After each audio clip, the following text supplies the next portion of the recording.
What's going on, everyone? Welcome to Livestream Reviews by StreamYard. My name is Christian Karasiewicz. I'm the content marketing manager at StreamYard, and it's so great to see you all yet again. It's been too long, by the way. I know we used to do the show every single week, and then we started spacing it out to twice a month, the first and the third Saturday of every month. And, I know Charles and I were talking backstage, and, we kept saying like last week, and we're like, oh, shoot, it was actually 2 weeks ago. So for those of you who are new here, the show, it's all about you. It's all about helping you solve your live stream challenges. For example, if you're, someone who, you're like, well, should I do a live stream about this topic? How do I bring more viewers in? Hey, I need help with audio, my video. I'm interested in buying certain things. I need help with the process. That's what we're here for. We're here to help you improve your live streams. And I've got a crew of people actually helping me. So we started to kind of expand things a bit. So I'm going to go and bring on Charles Matthews. Charles, it's great seeing you yet again. And by the way, everybody, make sure we wish Charles a happy birthday. When's your birthday, Charles? Is it today or was it this week? Today, tomorrow, is yesterday. I'm partying the whole weekend, and I'm loving that my birthday is with you guys, the StreamYard family. Listen, any Scorpios in here? Put it in. If you're a Scorpio baby, November baby, put it in the chat. I want to wish all my Scorpio babies a happy birthday. Thank you, Andrew. Thank you, James. Thank you, everybody, for wishing me a happy birthday. I love it. I'm excited to be here on the stream on my birthday. What kind of best birthday gift ever? JP, thanks, buddy. I appreciate it. I've got lots of really good comments coming in. And by the way, we've got a third member helping us as well, by the way. So you all may know Leo Mendel. Leo Mendel has been on. He's always a wealth of information. We always have him join us. We talk audio a lot of times with him because the most important part of your live streams, by the way, it's not that video quality, it's the audio. It's making sure you have the best audio possible. We've actually got his son, Xander, joining us. Xander, how are we doing? I gave him a big round. I'm doing well today, yeah. How are you? So Xander's going to be, so here's how we're going to run the show. So Xander's going to be basically in a separate green room with us. We're going to be sending everyone who wants to come on screen with us over to Xander. He's going to do just, a few tweaks to help you with your audio. If, for example, I know we've had a few times where people have joined and they've had, duplicate audio or things like that. He's going to try to help reduce that so that we, take care of those ears and whatnot. And then he's going to send you over to us. He's going to, he's probably going to ask you a few questions, things like that. But again, the goal is because we want to make sure that when we bring you on, we give you about 5 minutes of time where we answer your question, and we want to make sure that we get through as many people, because we've had people say, hey, you know what? We wish that, sometimes people join and they don't get a chance to join and so forth. So this is going to be a lot of fun. Okay. So Xander, we'll bring you back in a little bit towards the end when we do a rapid fire Q&A. Charles, do you want to drop the link to this week's, to join us on screen? Yeah. So I'm going to give them the link to join, and Xander's going to talk to you in the back. So if you want to join on us, there it is. Boom. It's in the Xander, chat. thanks a lot for helping us, by the way. No problem. And there you go. So go talk to Xander and then jump on screen. I mean, here's the thing, though. You're going to see a 5-minute clock. It's going to look like this. Yeah. It's going to look like that. Okay. It starts counting down. So make sure you get all your questions and all your stories in within the 5 minutes, and leave time for us to give you back the answer. So make sure you have your question compact, tight, ready to go. All right. Definitely. And just a couple of quick things. I mean, again, 5 minutes, you can come on. You can always come back on, by the way. So we want to just make sure we address as much of that as possible. Also, here's the other thing. It doesn't matter. We don't care. Like, for example, like if you don't have makeup on, like you're in your pajamas. Listen, this is all about helping you, by the way. I didn't comb my hair today. So like, I just came on, you know what I mean? And here's the thing. I mean, we only do this every like couple of weeks. So, if you don't get on today, then you're gonna have to wait till December. And so we want to, and the thing is, how do you when you're as a live streamer, how do you gain momentum? Momentum is key. Yes. And it's to start today. It's not Yep. to, oh, well, I'll do it tomorrow, I'll do it next week. How do we move you forward, even if it's just 1% today? So we want you to come on. There we go. There we go. Now, here's the thing. Here's the question of the day. We're starting off right off the bat. Why? Why did you guys start streaming? Was it because of business? Was it because because of COVID? Did you always wanted to stream? Were you a streamer years ago before streaming ever got popular? Why did you start streaming? And put that in the comments right now. I want to know why you started streaming. And then when you come on, we're going to look at your stream, but we're going to ask you why too. We just want to get to know you a little bit better. Why did you start streaming? Christian, why did you start streaming? Well, I've been doing this for quite a few years, actually, going back to like Google Plus days. And okay. Sorry, actually, it was more along the lines of when Google was doing what was it? Google Hangouts. So it was even before Google Plus. So I got into it because I love tech. Okay. I love tech. I love gadgets. I love staying on the cutting edge of things. That's why I run a social media marketing news talk show. And I do that because I always want to like stay in front of that stuff as much as possible. So that's why I got started. And it also was sort of like by chance. I started doing like coaching, doing live stream, like over Google's product. And then that translated into actually running some shows for people. And I was also doing in-person shows well before live streaming was actually popular. Like we were like live streaming performances and things like that. And so, yeah, that's how I got started, and I enjoy it. So how about you? I was actually on another person's platform. So I would drive into the studio every day, do the show. And then after a while, I was like, why am I driving all the way to do their platform when you have something beautiful like StreamYard where I could just walk down my stairs and open up my own studio and do the exact same thing? So I started doing it before the pandemic hit, and it just rolled in, and it's a great throw over business. Like I'm seeing people doing it for business. Some people said they're doing it for money. Like, right here, boom, to make money, get the awareness. It's a little bit of everything. So people sharing stories. That's another one. Yeah. Another one. Stream to make money. That's another one. Where was it? JP was saying, hey, help others share their stories. I think that's a great point as well, by the way, helping people share their stories. Yep. And I love that, because the other thing is we have to remember, it's not always about us. No. It's about other people. Like it's how you help other people. And it ties in. It's going to tie in. No matter what you do, it's going to tie in. The more you do it, you're going to get it off. Fantastic. Well, I see we've got some people that want to come on screen with us, right, Charles? Let's go. Justin, if you're ready, give me a thumbs up, buddy. Give me a thumbs up if you're ready to go. Here we go. Please welcome to the show, Justin. How's it going, guys? Good. How are you doing? Wait a minute. I think I remember Justin. It's been a while. Justin, you were on before. Yep. If I remember correctly, you have a crazy Twitter account. I do. See, I remember my guess. Come on now. Come on, Justin. Last time I came out, you guys gave me feedback on stuff like camera angle, too cluttered of a background. I moved some stuff around in my office, and channel layout. And one of the big things Charles said was my thumbnail design on my videos was too busy and too distracting. And I kind of wanted to get feedback on things I've changed based on that feedback from you guys. Sure. What do I look up here? Let me pull up your channel. It's O'Donnell for Liberty. Got it. Perfect. There you go. Love it. Awesome. I remember this guy he's got an authentic Twitter account, like massive. Okay, so I think I got this right here. Let's do this. Yes. Well, on your point about like why you started streaming there, I started streaming during the pandemic because I was getting bored, stuck at home, annoyed, and like it was an excuse for me to talk to people. And I'm very involved in politics and local activism, and it was an excuse for me to start engaging with people all the time.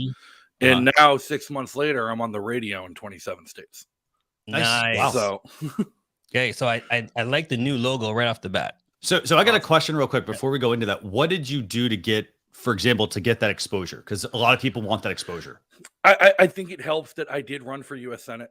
I'm a known commodity in the state of New Hampshire. I didn't win my election, but still hundreds of thousands of people knew me in New Hampshire, and I was on the board of directors of the Libertarian Party. And so I kind of had a leg up on exposure.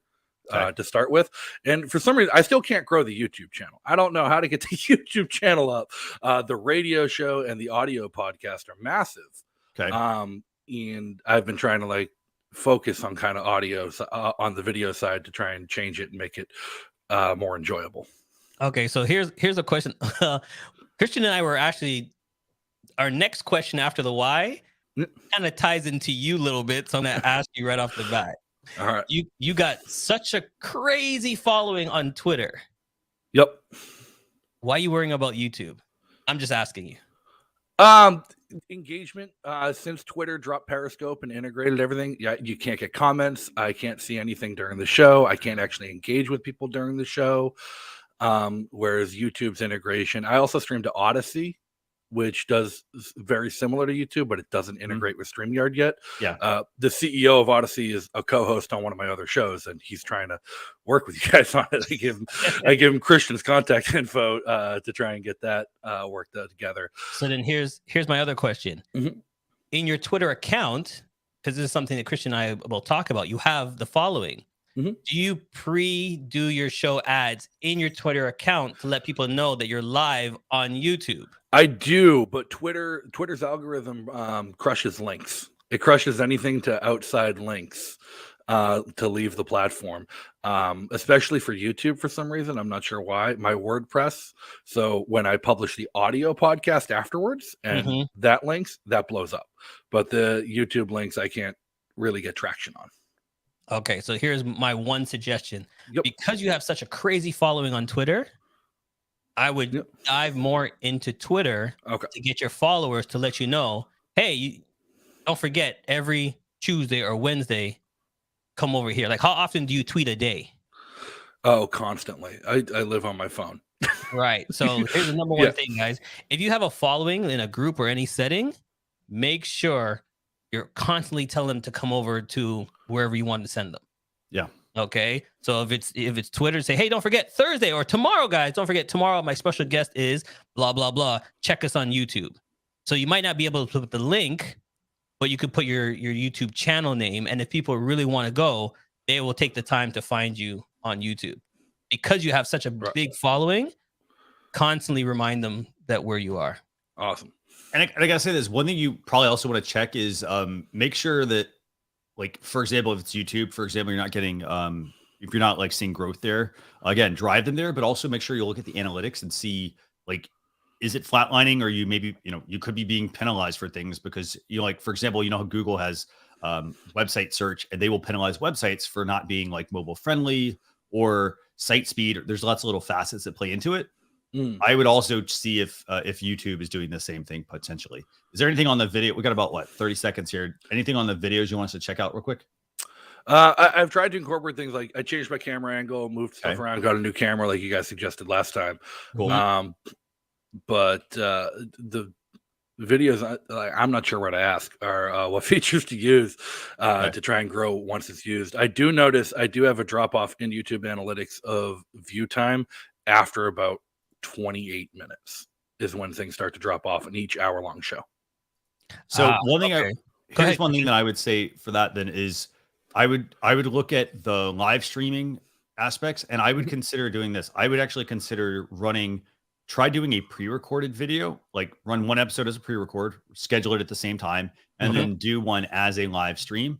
I bet if you look at all the analytics for all those streamed episodes, there'll probably be a big spike, and then they will probably drop off after a certain amount, and then you'll probably see it flatline potentially. And so some of that could be just going back into comments and responding to people to keep them hooked and coming back. The other thing also could just be the fact that people prefer to maybe watch the pre-recorded side. So test out the different aspects, see what actually works for your audience, I think. And then last thing I'm going to say to you, because something you said to me that's really interesting. You said they watch the first 30, they're really engaged, and it starts dropping off. Right. Have you ever thought about the length of your show then?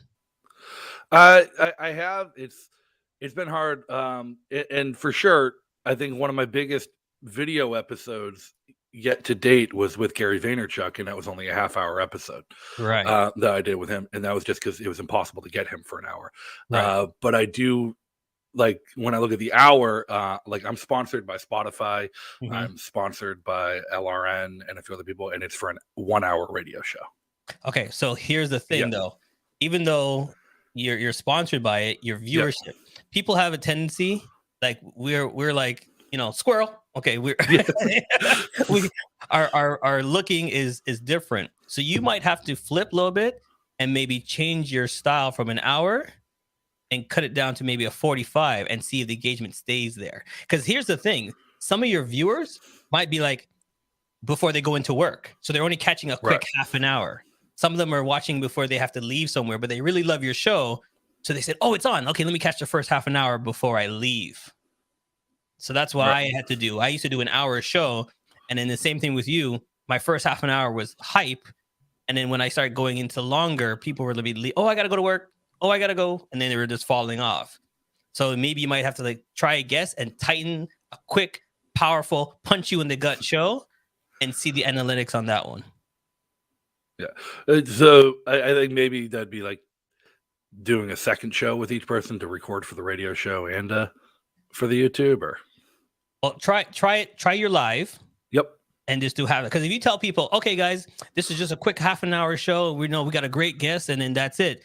They're gonna be like, oh, it's just a half an hour. Okay, I can stay. I can. You know what I mean? It's only half an hour. Okay, I can stay. But if you're like, it's an hour long show, maybe they're not used to it. Because unless it's an engagement question hour, like how Christian and I do this one, if there's no engagement, they might just fall off. Okay. Yeah. All right, buddy. Something to think about. Awesome. Thank you, guys. Thank you, Thanks, bud. Justin. Okay.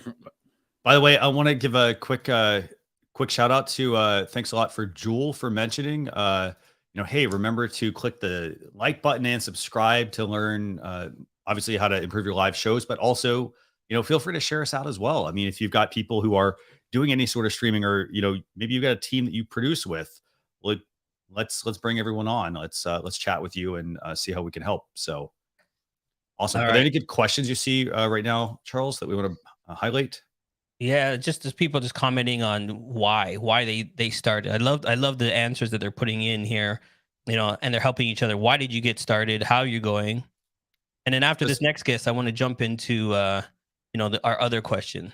Yeah, sure. So we got a good comment, by the way, from Jay Moore. By the way, Justin was saying, hey, is it possible to break up your show into 2 parts, 30 minutes each, maybe? Or maybe you do 30 minutes. Maybe there probably are some spots in between where you have some ads or ad breaks or things like that. But maybe 2 30-minute segments that might be useful as well. I don't know if you could run it, then maybe you put up that like a hold screen and you're like, hey, we're going to be right back. We're going to take a quick 5-minute break or something like that, and then come back and do a 30-minute part. See how many people maybe stick around. Be something worth testing out, I think. So, yeah. The only thing about your show is you have to test it out, because I do like that 2-parter. I know one guy, and I tried it once. It worked, but it didn't work for me all the time. I did my show, and then the second part was, all right, thanks for watching, everybody. If you want to watch part 2, it's going to be next week on YouTube. So I cut the show, but I kept recording with my guests, and then the second part was on, and we kept forcing everybody to go watch part 2. Yeah. All right. Hold on. Our next guest is coming up, and I'm letting him know right now. I have a Honda CRV 2018. If he wants to come. And you guys will know why I'm saying that right now, because it's Mike's Auto Detailing. How we doing, Mike? Pretty good. How you doing? Good. How are you? I got you covered for your birthday. For your birthday, I'll detail your car. There you go, buddy. Actually, I do need to figure out where you're located. Hopefully, you're nearby. I'm in Northern California. Okay. No, we're not on. We're on opposite coast. So I'll drive, buddy. I'll drive just to see you, buddy. Nice. So okay, what's your channel? Let me go and pull this up. Mike's Auto Detailing. Okay. Love it. Fantastic. So Charles, obviously that question we've been asking everybody, why they started streaming. Mike's Auto Detailing, why did you start streaming? So I started streaming because I mainly do live streams with the manufacturers of detailing products and other detailers to interview the manufacturers to get to know the smaller products of the companies, to get to know them so other people can see them. Okay. And so that's mainly why I use StreamYard. And that is do the live streams. That is a brilliant idea. I do that with my stream as well.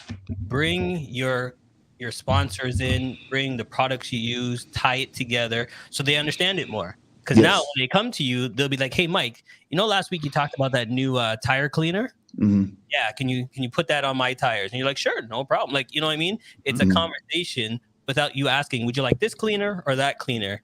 Mm-hmm. They know what products they use. They know how good it is. So that's a brilliant idea.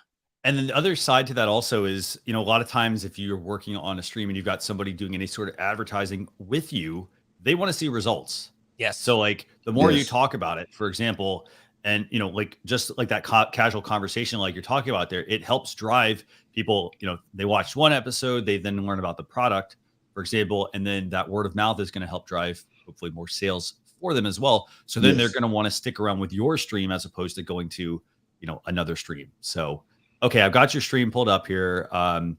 Okay, so what do you want us to take a look at, or what do you want to talk about? I just want to see how I can improve my stream. I do have a couple co-hosts. See how my thumbnails are doing. I did talk to Nick Denham. He said to change somehow my thumbnails. Okay. So I did change. I don't know if I've changed them for the better. I'm trying to do them in 4K now, but I'm just trying to improve some of them. That's all I'm trying to do. So one question I have specifically on the thumbnails. Mm-hmm. So have you looked? So one thing I would look at, have you looked at all of the different streams you've done and said, you know what?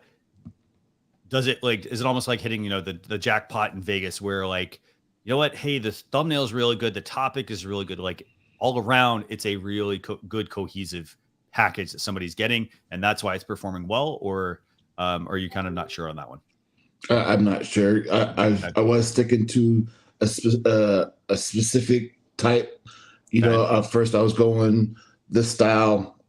I was doing that style every time. Now I'm doing it a specific style every time again, and running with that. Charles, you want to take a look? Yeah, I'm just looking at different things here. Hold on, I'm just looking at. Sure. So how about this? What stream should we pull up? This one right here. Welcome to the top of the line, mobile detailing.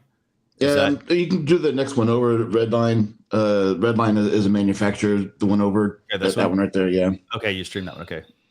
So you're streaming about every 2 weeks, right? Or I do one every Saturday. Nice. Okay, cool. Love that. Okay. Consistency is a key thing. So people can say, "Oh, it's on every Saturday." I love it. Yeah. Okay, so let me pull this up. I'm going to pull it up. I'm going to mute it just because we don't want to get flagged for anything. Yeah. And by the way, Charles, feel free to drop the link to the backstage as well so we can bring people on. Yep. Okay, so a couple of questions I have for you. Okay, so can we get... So you're talking about red line finish. One thing I haven't seen it yet, but like I'd say like, can you get the product better, like bigger in the picture, maybe like wherever it is? If it's like, is it one of those products on the shelf in the back, or are you going to put it up in front? They're towels and they're towels and mitts and stuff. We talk about it. Actually, he talks about it right here. Okay. So here's one thing I mentioned to a makeup artist, and it can work for anybody. So how you can go online and with StreamYard, you can put in banners to go across. You can put in like GIFs to come on the screen. Mm-hmm. So if you're going to talk about a product, you should have the nice picture that you got from the company that they sent to you or the web to post up first so people can see it, what it looks like. Okay. That way it's not just in his hand and they can't really get a good look from it. With StreamYard, you can get multiple pictures and go picture in picture like how we're doing now. Mm-hmm. So when you do picture in picture, you can actually show the picture of the product on top while you and the expert are talking about it as well. Okay. All right. So that gives you more visual. It gives you more thing. When you watch YouTube, Amazon, when you go to Amazon and they have all those beautiful pictures and the pictures grab you right off the way, like, oh, this looks so good. Yes. That's what you want to do. Okay. So like how you and him are talking right now, I would love to see the product, all different pictures of the product in it as well. Okay. Got it. Let's see. So let me go back to that as well. I gotta say, the other thing also kind of playing off what Charles was saying, like, do you do any sort of prep with your guest, or does your guest just kind of join? We start backstage for about 5 minutes, and then we talk, and then what we do is we have like 10 random questions. How we get to know them first, and then we bring questions in from the stream, and then we talk about their product. Okay. So one thing I would suggest would be, like, in addition to the pictures that Charles is talking about, like, can we also, like, can you work with your guests to, maybe improve their lighting, things like that? Yeah. Like even their camera, for example. I'm only saying that because, for example, I think Mike here, the other Mike from Redline, he was holding up, I think, one of the mitts, and like the camera quality was like meh, like not great, Yeah. So I'd say, like, if like that paints their product in a better light, I think. Okay. So, like, you could have a really good static graphic, and then having him good on camera, like with a nice quality, like, video picture there. I think he does need some more lighting, by the way. Okay. Like, it's not just the hat, but the light's also too far away from him. You see how it's casting that shadow. Yeah. Here. So see how it's casting this shadow. Yeah. It's because the lights, he's got too much light on one side. So. Got it. And here's the thing too: when you invite your guests, give them a rap sheet. Okay. I need you to have headphones. Make sure you have proper lighting. No window. Make sure you're in a nice quiet area, because you're helping him push your brand, but your stream is going to push the quality. Because you know how people are. They look at a video and go, "Oh, that's bad quality. Okay, I'll move on to the next one." So your guest is actually helping you to build your stream as well. Okay. Okay. So all your guests, to me, when I get a guest 2 days before the show, they get an automatic email of what I expect. Okay. Lighting, good idea. sound, this channel. Good point. And then also send them the link to your show and say, hey, you're going to be on this show. Send it out to all your buddies so they can share it. Because the more that we both promote this product, we both win. Got it. So it's not That's just a good idea you, too. It's not just you that should be promoting it. It's your guest that should be promoting it as well. Yes. Okay. If he's got a channel, he should be dropping that link in his channel. Hey guys, check me out next week on auto detailing. I'm going to be talking about the product with a great guy, Mike, and we're going to talk about how great this thing is. Mm-hmm. And it's not just you. And I want to add to that, actually. So everyone who's watching, by the way, so it's a reciprocal relationship. So, like, for example, you're doing a live stream by yourself. You have to, you got to do promotion. You got to get the word out. When you have a guest on, you want to make sure that you're sharing it out, but also ensure that you give all that information to your guest as well and encourage them to share it out. It's not just, hey, I invited somebody on my stream and, like, they're going to come on and they're going to use my audience to build their platform. Right. It's a reciprocal relationship. It works better when you're sharing it, but you're also getting your audience or your guest, for example, in this case, to share it as well. Yeah. And so you want to make sure, like, that, and that impacts things, by the way. So, like, if you're going to have a guest on your live streams, you want to make sure you have a guest on, and you want to make sure you have a guest on that's typically going to share some things, because if you're just bringing people on and you're getting a big audience, you're getting people to come on your stream. That's only part of the equation. So you need to make sure that you invite people on that are also going to share. Here's a comment from Adam right here. I send people the link plus the thumbnail to my guests so they can share to their social media and collaboration. So that's a great idea, because you guys make the thumbnail. Yes. Right. So that same thumbnail, send it to your guest so he can share the thumbnail on his Instagram, on his Twitter page, on his stuff. Because the more your product goes out on different social media and connect it all back, better for your channel. Okay. And that also, by the way, if you're creating those kinds of graphics that you're going to give somebody, you could set up something in Canva or Easel, both great design products. You can basically have it where you create one version of a graphic, and then they have, like, a remix feature where it can spit out all the other ones for you.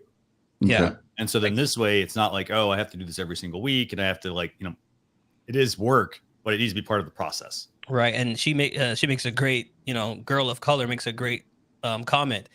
I started doing that because my guests don't like advertising.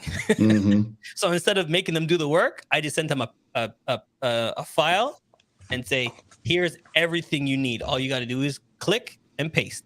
click and paste. Yeah. I did all the work. I did all the graphics. I did all the link. They just have to click it. That's all the work you need to do. Got it. All right. Appreciate it. Thank you, guys. Thanks, guys. Anytime. Thanks, Thank Mike. you. So just a quick reminder, if you want to join us, by the way, on screen, you got questions, join us here. Charles, do you have any questions you want to pull up? No, it's funny that, you know, when people don't realize that your guest is part of your marketing team. Anytime you invite a guest, they came on because they see something in your show. People don't go on to people's show unless they see something that's value. Okay. Like Christian's going to ask me to come on the show. I'll be like, oh, I'll just do it. No, I see something in Christian that I think this will be a great thing for me as well.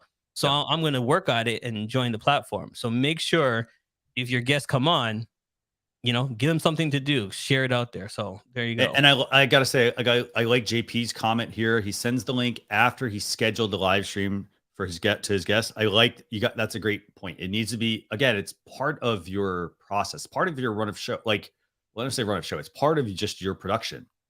So like, you know, like for example, so that the way you can get ahead of your live streams is start to work on them ahead of time. So start to plan them out at least a month out in advance, sometimes 2 months. So like work to get your guest, for example, keep a spreadsheet.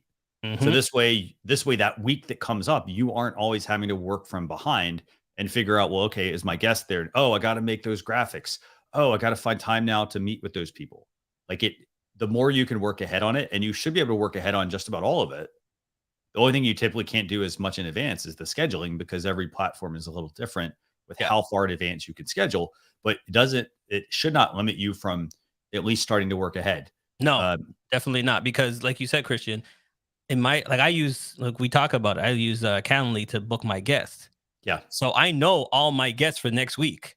Yep. So if you haven't started making your pictures, your little points, your links, then you're doing that to yourself. You're scrambling last minute. If you know you have guests coming up, send them the kit. Send them. I love what he calls it. Yeah. Guest media kit. That's all it is. And I mean, I'm looking at the comments here. I mean, Adam's Exploit saying, hey, I send my guests my run of show also at least a day prior to the show so that they know exactly what they have to look through. And here's the thing. When you send this stuff to your guest, make sure that it's not complicated. So make sure that it's not like you kind of this is almost like Charles, you mentioned how like you have a bit of a marketing team essentially that you can kind of have help you. I would do the same thing with run a show. Like if you have a trusted group of people, for example, that you can work with, then I would also like, if you're just starting out, send them your run of show and say, hey, can you help me? You know, can you look at my my run of show and tell me, like, is this complicated? For example, like send it to people that don't know you. Yeah. And if they tell you, you know what? Oh, hey, like, and it should be like something that they can review in 5 minutes, probably. What's the saying? Keep it simple, stupid. Yes. I've always thought, you know, you want to put too much information in it. Like, okay, we're gonna do this next, and we're gonna do this next, and do that.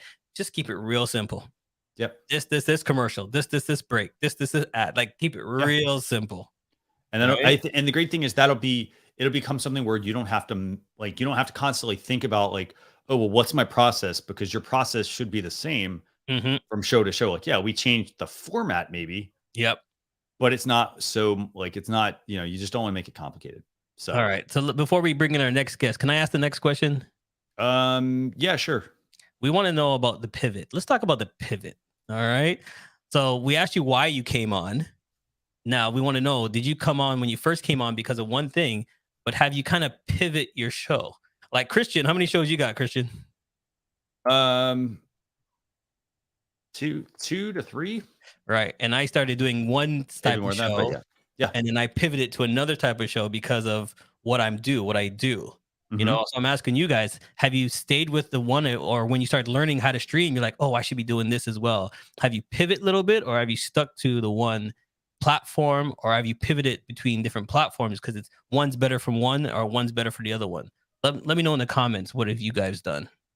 And then with that also, you know, kind of to what Charles was saying, did you start your stream for doing like one, like, did you start, for example, because, hey, my church wanted me to do some live streams, and then I pivoted and I did that for a while, and now I'm doing a different show on my own, or I'm doing both of them, for example? Perfect. Jeff, are you ready? Give me a thumbs up, Jeff. Jeff is ready. Let's go, people. What's up, man? Hey, Jeff, how you doing, buddy? Hey, good, buddy. You? I'm good. You're in the zone. Okay, Jeff, in the zone. I am in the sports zone today, man. So what's your stream? Let me pull this up so we can. yeah, so I do like a lot of sports commentary because I want to be like a sports announcer one day. Okay. Trying to get into, the commentary and play-by-play. So okay, so what is it? So what am I looking up? Just Jeff in the Zone. We're looking up on YouTube. Okay, so one question I have for you is why is it one day that you want to be that? Can you not be that sooner? I could be, but right now I got a job right now, so it's like I got to take some journalism class and I got to take some university more. So okay.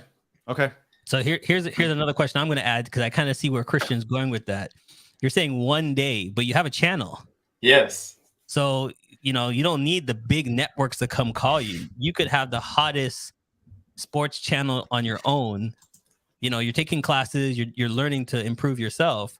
So why can't you be the hottest channel, live stream channel right now? Oh, I could be if I definitely want to. The only thing is like I can't stream every Raptors game or like every sports game because like my schedule. But I do try to stream like a few days a week. So let's pull up your channel. So do you stream as the show goes on or do you do it afterwards? Usually during the games and stuff, I usually stream. So I've been doing a lot of basketball. So okay. So that's a good comment from we'll pull up comments in a second actually. Okay, so this is your channel. Okay, great. How often do you stream? Let's talk about that. Usually I try to stream like 2 to 3 days a week if I can. Really depends on how long? Usually about like 2-3 hours at most. So okay, so about 9 hours a week, 9-10 hours a week. Okay, so the first question I'm going to ask you about your channel. Okay. You said you do sports, right? Yes, a lot of sports. Okay, do you only do sports for Toronto Blue Jays, Vancouver, Toronto Raptors, the Broncos? Yes, correct. Those are my main sports that I cover on the channel. And then we also do a Friday night hangout where we talk all sports around the world. And okay, so but these are your main topics. The main topics you talk about. Yeah, mostly. Okay. So let's see. You streamed. Okay, so you streamed yesterday. Okay, great. You got about 115 viewers. That's good. Yeah, I think that's actually good. Was that concurrent or was that like? That was pretty current. Yeah. Or sorry, concurrent. Like so. Did you have 115 watching the same? Yeah, I had 115 watching. Nice. That's good. That's actually very good. If you got 115 watching all at the same time. Okay. Here I'm going to pull up the Toronto Blue Jays one. Or sorry, the Raptors. Sorry about that. Okay. Okay, so here's two things for me. Okay. Like even looking at you now, I'm gonna do this for a second here. All right. I'm gonna pull you up. Okay. Now you see where your head is. Yeah. It looks like it's too much of just a head. Oh, I need to see more of you. You're my superstar. Might go down a bit. Yes, I want to see more of you than seeing more of the background. Because if I go back to your channel and you look at the channel, you see where the score is. Yep. It's a little the chin. Your thing is cutting off. Yeah, I gotta like move the camera down more. Yes, I want to see more you in the corner, prominent, because like you said, the broadcasters are the number one people that people want to see and interact. Like if you're moving your hands and stuff, I wouldn't be able to see it because all I see is just a floating head. Sure. So Christian has this. I call it Christian's thing, but because when Christian showed it to me, I thought it was the best thing ever. He's got a little magnifying glass. Yes, he's got. Thing? He's got that. Okay, so when you see that, if you notice, like look at that. That's what we train our eye to see. That's all we see. That's all we see. Is just your little head floating. Yeah. Okay, so you need to pump yourself up higher and put yourself in the frame. All right, I can do that definitely. Okay. Go ahead, Charles. The other thing too is you use StreamYard to stream? StreamYard and OBS Studio. Yeah, okay, so you're green screen that it looks like, right? Yeah, green screen. So here's the thing though. With StreamYard's new feature, like us right now, you don't have to use OBS to put yourself in the corner. That's true. Because see where Christian and myself is, you can go full screen with the back channel and then just put yourself right here and use your own background. You don't have to go picture in picture. Yeah, that's true. That's true. Okay, so that's the great thing with StreamYard now. We have, picture in picture in the corner. Yeah. And for those of you that we wanted to use the picture-in-picture feature, Charles, we'll drop a link to the article we have. Actually. Okay. Just And get then that real quick. for me, the other thing I want to see is Yeah. I know you say you do those 4 teams, Yeah. but I want to see your banner more sportsy. I want to see More sportsy. I want to see graphic sports. I don't want to see just those 3-4 logos. Yeah. When I come to your channel, I just want to see your banner sports. Oh, okay. So like a football player, you know, someone dunking. It gets me more hype to come listen to your channel than just seeing the team logos. That's true. That's true. Yeah. So get some like player athletes and stuff on there. Yeah, like some shadows or something, but get better a graphic page because you're a sports guy. Sports guys are sports and stuff like that. Yeah. So, and one thing I want to mention real quick on that is, by the way, I think I forgot to set the timer, by the way. All right, let's go now. So what I want to say on this is, like, if you're going to use, for example, if you're going to use logos, if you're going to use like person's likeness, you got to make sure you get permission on that or check whatever those are. Yeah, that's part of what I would do. Another thing also I would advise is, you know, if I pulled up, for example, your Jeff in the Zone stream, let me pull it up real quick here. Yeah. The Toronto Raptors one, for example, I would, if it were me, I would try and mimic other people who are like talking sports. Okay. So for example, like what kind of look are you going for as well? So for example, if I'm an announcer, like you see somebody at a game, they're in a sport coat and a dress shirt and a tie. I think I haven't watched them in a while, but like, you know, if that's the look you're going for, then that would, you know, that's like, I'd use that as an example to learn from. Okay. Like, are there certain ways that they're doing their streams, the ones that are really successful with it? Yeah, definitely. I would look at that, and then let me just see. So basically, I assume you're probably just like, you probably got the game on, and you're probably in a way just providing commentary, right? Yeah, just providing commentary and stuff because you can't show, you know, the stream. Obviously, it's copyright. Yeah. So Right. So hold on. 2 things. I love what Christian just said too. If I'm watching this, it doesn't show me that you're doing commentary. It shows me more that you're just talking about it. Oh, okay. So you need to put yourself in the realm of sportscaster. Okay. So like, for example, I don't see you wearing any of the gear. I don't see you anything in the background. Like, you know, even if you had a basketball in your hand or something, like a little mini one or something, it just brings us in, like getting hype about the game than you just talking about it in the background. That's true. Yeah. Usually I do put on the hat, but I guess that stream I just forgot. I think I just got right into it that night. So. And what microphone are you using? I got a Blue Yeti. So. Okay. Now it's just me, and guys in the comment, you know, let me know what you think as well. And when I see a sportscaster and stuff, I want to see him talking into the mic. Oh, okay. Yeah, definitely. I want to see the mic. I want to see, like, you know, he's announcing. He's like, you know, he's talking about, and the 3 goes up and it's good. Like, I want to see the whole, you know, thing from a sportscaster.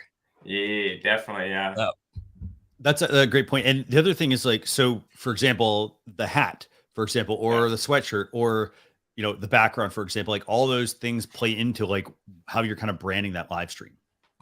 And so like, we worked with Payo Time, who was like, he does like Los Angeles Rams, like a fan channel. Yep. Yeah. And for example, you actually may want to check that one out. He basically did one where he had, I think he, like, you could do, I think it was, what was the program called? Cameo, I think, Charles. I think where you could actually have a player, like you could pay a player to do a shout out for you, for example. Yeah. Oh, wow. And so he did that, and he put that on as, like, I think his trailer of his YouTube channel. Okay. So, or he could use it there, or hey, you could even incorporate it as like your intro, for example. Yeah. You know, definitely. if you could get, like, for example, a big name Raptors player or something like that. And that's the only thing. It's kind of hard because, like, you know, like a lot of them are like got to practice, and, you know, they're like every day. So I don't know how to get a hold of them. Right. You just listen. If this is what you want to do, I'm telling everybody listening right now, you got to go for it. Send emails to the Raptors camp. Send emails to the fan camp. They might have voiceovers that they allow people to use. Oh yeah, sure. You know what I mean? Send it to them, and you never know. Say, hey, I have a channel. I love the Raptors. Do you mind sending me some gear for my channel? Do you mind anything? Don't be afraid to go out there and request stuff and do stuff to help your brand. Yeah, so get your name out there. So here's the thing. I got about a minute left here with you, and I want to do this because I'm just literally just doing this right now, right? Yeah. So and Charles, let's focus on his audio question there as well from Adam after this. So so I just pulled up Cameo, for example, okay? And we're talking basketball, and look who's on the front. We got Bill Russell here. So like again, it's sort of a lot of money, but in the long run, it's also not necessarily a lot of money. So like, for example, you got Bill Russell right here. That's at least one basketball player, obviously not related to the Raptors at that point, but let's just see if there's anybody on here. So let's see. Okay, so here we go. So we're talking to Hunt. So I found, so here we go. We got Damon Stoudemire.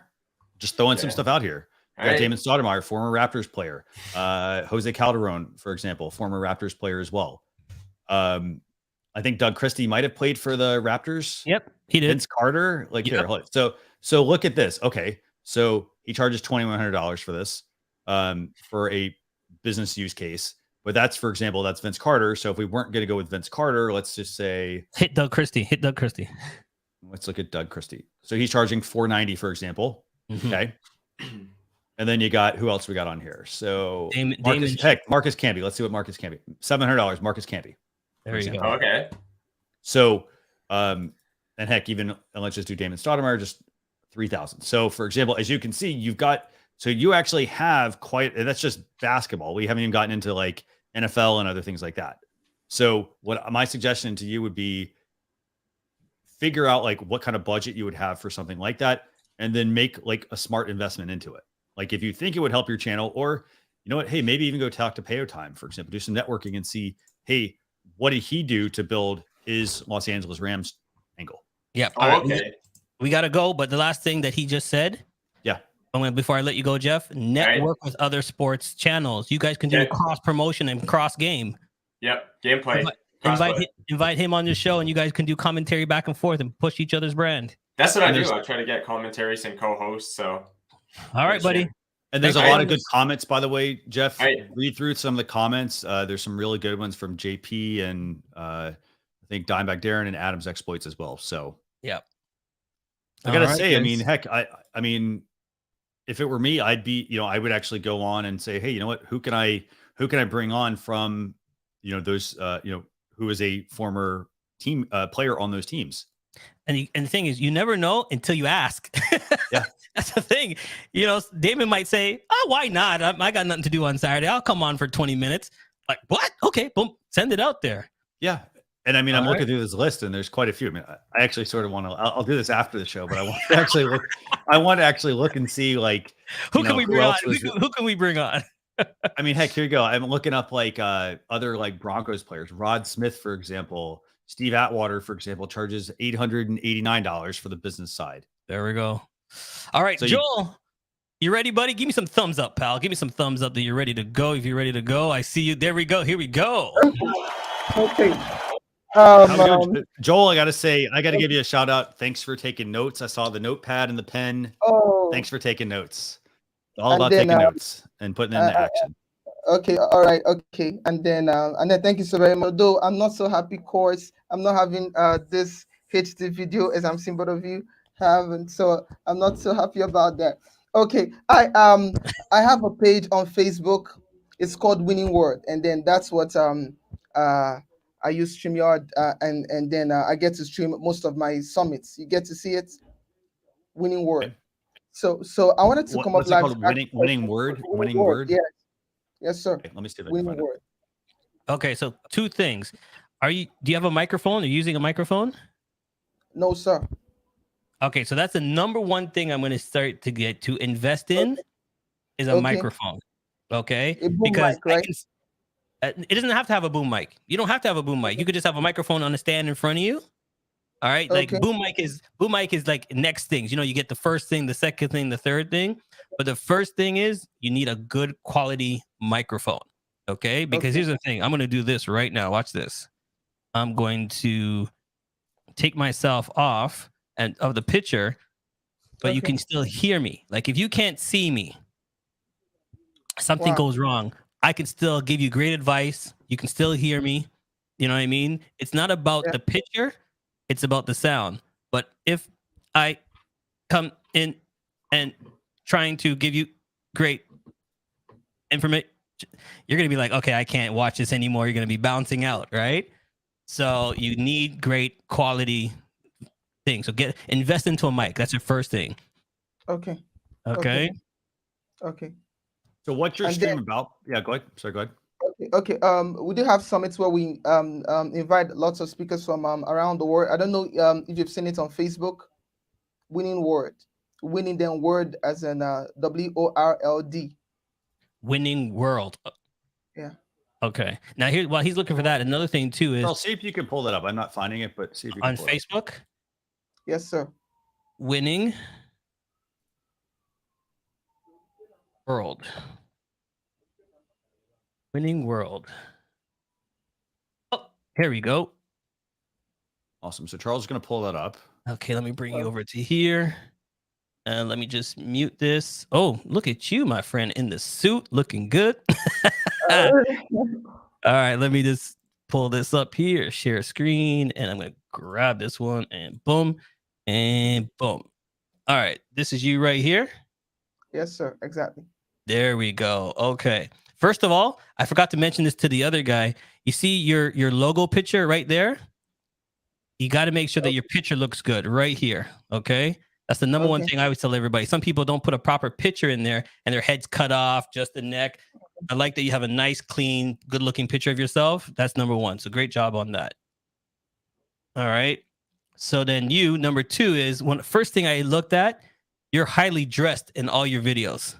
You got a suit on. I haven't seen anything else, but in this particular one, you got the suit jacket on. The only thing I would suggest is, are you using a cell phone to record your videos? Yes, sir. Yes, sir. Okay. I'm going to show you something here. I'm going to flip my camera right here. And Charles, feel free to close. If you close that chat, I think you'll get a little more real estate there. Or the private chat. That's like an advert. That's not the main summit. We're just trying to show. If you can probably fast forward it, you get to. Okay, this is what it gets to look like. Okay. So you have special guests that come on. Yes, sir. Okay. So here's the number one thing for me is I know you're using your cell phone, and that's fine to use your cell phone. I'm just going to take this off for a second. I'm going to switch something here for you. Okay. All right. So this is my cell phone I'm using right here. Okay. Wow. So this is my cell phone. I have a cell phone that I'm using for different angles. Oh, wow. Okay. Okay. But the thing is, with your cell phone, you have it vertically instead of horizontally. Yeah. But when you do that, you cut off the whole sides of your camera. So if we go back to your page, do you see how you look with the two black sides on either side of you? Yes, sir. If you turn your camera, it automatically gives you full screen of yourself. Okay, so for example. Oh. You see how the blacks now I have two black sides on either side of me? Yes, sir. So yes, your whole pictures is gone. You have two black sides. Very true. Very true. Okay, so what I want you to do, if you're going to use your camera, everybody, that's fine. Get full picture. Okay. Okay, so get the full picture of yourself.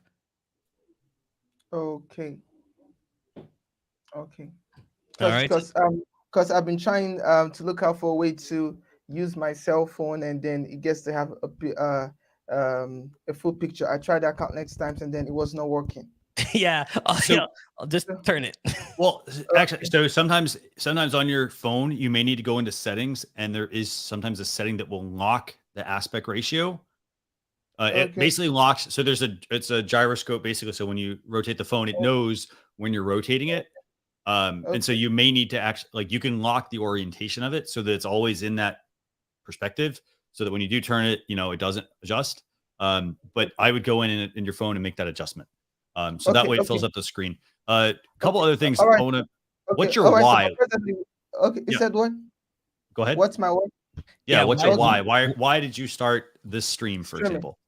Okay, that's because we that was first of all with respect to COVID, and then there was need to minister to people from around the world, and then Okay. we found out that the better way to do that is through this live stream.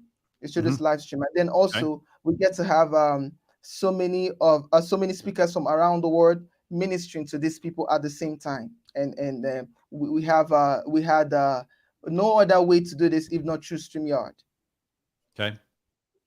Yes, Okay, so sir. you're doing that. Okay, so go, Charles. Let's go back up to his let's go back up to that stream as well. I had a little other feedback from that. So, you know, you've got it actually looks like if you look at that stream, for example, you've got there. So we just taught you something where you can rotate your phone and get the, you know, adjust Okay. the aspect ratio Okay. from that stream that you have right there And with then, Charles as well. Without Hold on, let me see if I can pause that. There Let's you go. mute that. Yeah. Yeah. So I can already see like you're rotated, you're vertical with the bars. The guy underneath you is also has the same thing. So again, these are things that they're gonna fill that stream. They're gonna help obviously make it, you know, help fill that screen a lot better. So I'd work to basically I'd work to have people come on and talk about like, you know, meet with everyone at least 10 to 15 minutes before your show is even going to go live and get everybody's aspect ratios looking the same, for example. Now, remember, content is obviously the most important part, but make sure people get that aspect ratio looking the same because it does, you know, it also makes it look a little more professional as well. And then the last thing I just noticed, you got no color in your background. StreamYard has the ability to change your background colors. Really? I didn't know that. All right, we're going to take this off and we're going to show you just now because that's the beauty of StreamYard, okay? See, right now we see this orangey yellow background for fall. Okay. But Christian and I can change it to any background we want. So you see how you have just black around each guest? Put some style and put some color in between each one. You see how we have the yellow in the background? Yeah. Okay. Yeah. Okay. Yeah. So you can find different colors and pictures online and you can add it to background. And give it a different style, give it a different color, a different look to change how it looks. And what I want to do real quick with that to help you is I want to show you how that works. So I'm going to pull up our StreamYard studio here. And so this is a standard studio that we have going on. And basically all you need to do is go over, I'm going to highlight some of this. So if you go over here to the right, you see where it says brand. Brand. Yeah, I do. So you're going to click on brand. And then here at the top, so keep in mind, you can have different folders at the top. So for example, if you have a stream, if you have your Winning World Ministry stream, right? You could create a new folder specifically for that stream. If you have a second stream, you can do the same thing and make another one. And then within each stream, you can set brand colors. So this is what the colors, obviously, like I saw you had like purple and things like that there. You can also add logos. For example, you'll see this is the clock that we've added, but we could have different logos in here. For example, we have different overlays. And then if you go all the way down to the bottom under background, we can change these. For example, that was demoing one from last week. And you can also, if you want, so because there's like the plain black one. So that's if you have nothing on. So, you know, if you put that on, then you add multiple people to the stream, it adds a little bit of style to your stream and help it look a little more professional. So get a nice picture you like and add it, and it's going to fill in all those black spaces between everybody. Okay. Yeah. One more last question because hold on, we got 10 seconds left. So before you do that, just jump back into the queue, and then we'll get you back on afterwards. Okay? We got some other people, but thanks for joining us, buddy. Okay. One last question. We're trying to raise some money to get some equipment. So I thought to ask what are the better equipments to get for a camera for and all this, so that I can just do that by next week. Okay, so you know what I'm going to do? I'm going to answer that question as we're getting ready for our next guest. So just listen to our answers. All right? Okay. All right. Thanks for having us, buddy. All right, Christian, so you want to answer that while we get ready for our next guest? Yeah, sure. So basically, first thing I'd say is start with your budget. Like, what is your budget for your live streams? For example, and also think of it like this. You're not buying, for example, if you do 3 live shows, You don't have to buy 3 different cameras, 3 different mics, for each show. Heck, or even if you do a podcast and a live stream, you can use that camera across any project you're using. If you're doing something where it's like audio, like you're doing a podcast and you're like, hey, I want to make it a live stream. Use the same audio, like have the high quality audio for the podcast. Yep. Bring that right into your live stream and then just add a camera. So a lot of cameras we always recommend. The Logitech C920, that's a good starter camera to get. That's what I'm using. But you want to right make sure you get good lighting with it. Yeah. So, if Charles were to turn off, like if we were to reduce the lighting he has or the lighting that's at least right there at the camera, you would probably notice a drop in quality. So it's all about having the right kind of lighting for those cameras. So C920 is good. I'd also recommend checking out. Oh, that's pretty nice, Charles. For example, I've got a DSLR camera, but again, you don't need that to get started. Oh. Like I've got a webcam, a Logitech Brio that I used for quite a while. And then I just keep that around right now. So I'm just going to go through something real quick. I'm using a webcam right here. Okay. And everything that you see in my studio is a build up of my show. I didn't go out and spend all this money and get everything. I was like, no, one thing at a time. This is my second mic ever. Because I had an original mic. I love that mic. I said, hey, I'm going to use it until I learn and grow. I'm using a webcam. But my thing is, my goal is to not use this webcam anymore to get something like Christian's. See? The color, he's using, what are you using, Christian? Camera-wise, this is a Sony A6400. Okay, so that's going to be my goal to get a camera instead of using a webcam. But it's a gradual step. First thing is get the microphone. Right. Okay, get the microphone. Second thing is get one lighting. Could be a ring light. Like I was watching you a second ago. You have lights, but your light should be behind your webcam. Okay, so if you're using a cell phone, put your light behind the cell phone. Not in front, so there's no shadows. Yeah. Okay. So me and Christian, we have lights behind our camera coming in to light up your subject. And the subject is you. You're the superstar. Okay. So get that first. The other thing also you could consider, by the way, if you want to also, if you have a smartphone, you put a bunch of money into one of these, you can use this as a webcam as well. Absolutely. There's quite a few programs. There's Camo is one. There's one called Irian Cam. Some of them are free. I think you have to pay for most of them to be able to use the full functionality of the camera, but the quality is actually very, very, very good. So that would be also a good option as well, because you've already put the money into like the smartphone. Why not just put it on a holder right there in front of you and use this actual back camera, because these are really good cameras in these. So there you go. That's cool. My camera right there I'm using right now. Okay. All right. And we'll get back to some of these questions in a second. So let's hold on. We got coming in Sabrina. I think Sabrina's been smiling the whole back.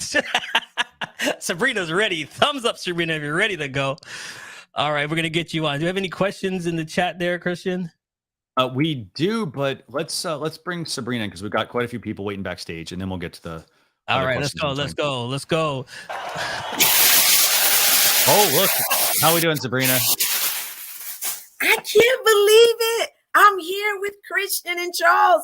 I'm new to StreamYard. OMG. Well, we're so glad to have you. So love it. And I love, what are you using for a camera? Because it's clear. Thank you. I love it. I tell everybody about it. Alluratech. It's a webcam. It is fantastic. Came across it by accident. Okay, so look how clean. Do you have any lights on? Yes, I have a ring light here. I have one on the side. I know it's not supposed to be, but I have a little one. But I have a big one behind the camera. There you go. But the one on the side is good as well, because there's some tutorials if you want to go on YouTube. That gives you your key light for your shadow to separate you from the back. Okay. So I actually have a light on behind me right here as well to separate me as well. So for all that don't know, lights, if you can afford it, the lights here, but that one separates you, gives you like a little shadow to separate you from the back. So is it smaller? Yep, it's a small, it's a small little tiny one. But that's the one I have here, like a medium-sized one. Yeah, so I don't know if you can see it right here. So right here on this pole, I can't see it, but that's the light right here. Let me put in full screen here. Yeah, the little mouse. Yeah, the so you can see it in my mirror. See right here. Yes, in I the do mirror? see that. Well, that's different. That's one of them square ones, isn't it? That's a round one. It's a small, it's a small little round one that I'm using.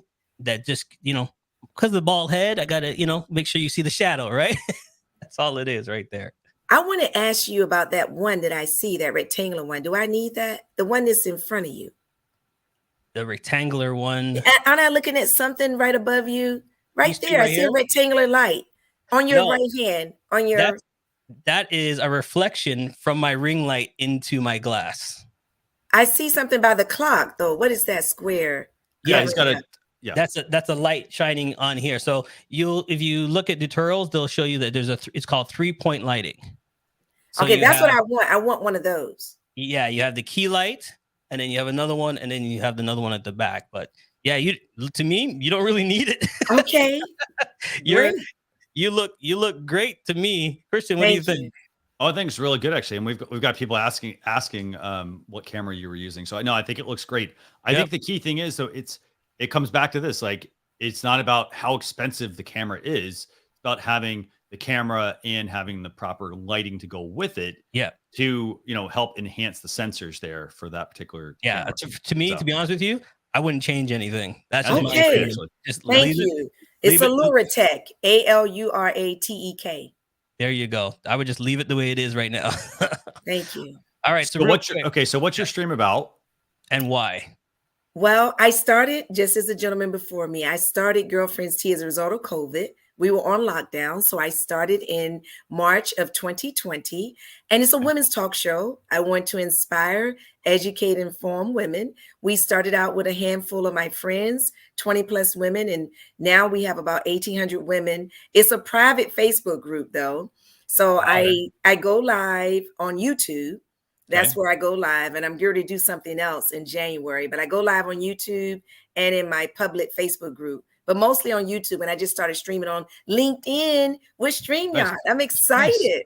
There you go. There you go. I love that. I love that. Now here's a question for you.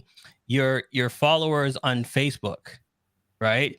Do you have them in an email blast as well? That's what I'm getting ready to do. You know why? Because when I post the events in Facebook, you all know this. Everybody's not tuned in. They turn off their notifications. They're like, oh my God, how did I miss that? Exactly. So I'm going to start an email distribution list because then I'll know my true tribe, right? Yep.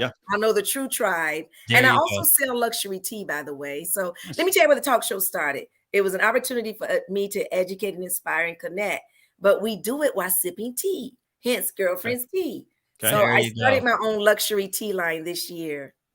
Nice. Okay. So I'm going to ask you this question in the chat as well, because it's business. So she did it and it's helping her business. Streaming is helping the community and she's also branding. Okay. So I want to know in the chat, are you doing it for branding as well to brand your business? Put it in the chat. Just tell me yes if you're branding for your business as well. And then the question I have for you. So you're streaming out to YouTube. You've got a private Facebook group. Are people having to pay to? I assume people pay to get into the Facebook group. No. Or is it just, okay? So it's just the a only Facebook reason group that people can request to join. Okay. Yeah, the only reason I did that, Christian, is because I don't know much. I've been on social media for a while on public Facebook, but they said if you're doing a group, if you want to keep out the trolls, go private. But back then, I had the option of changing it to public. And I wanted to do that once I built up my group because I wasn't comfortable with Zoom. They changed the rules. I can't go public now, and I regret that. Well, so you should be able to. I think you can still change it. I can't. But they had it actually. Actually, it's because I think once you hit a certain threshold of members on a group, no, it was 5,000. Right, it was 5,000. I'm not there. They changed it. Yeah. Okay, so let's take a look at your channel. Okay. It's Girlfriend's Tea with Sabrina. Okay, perfect. So I got that pulled up here.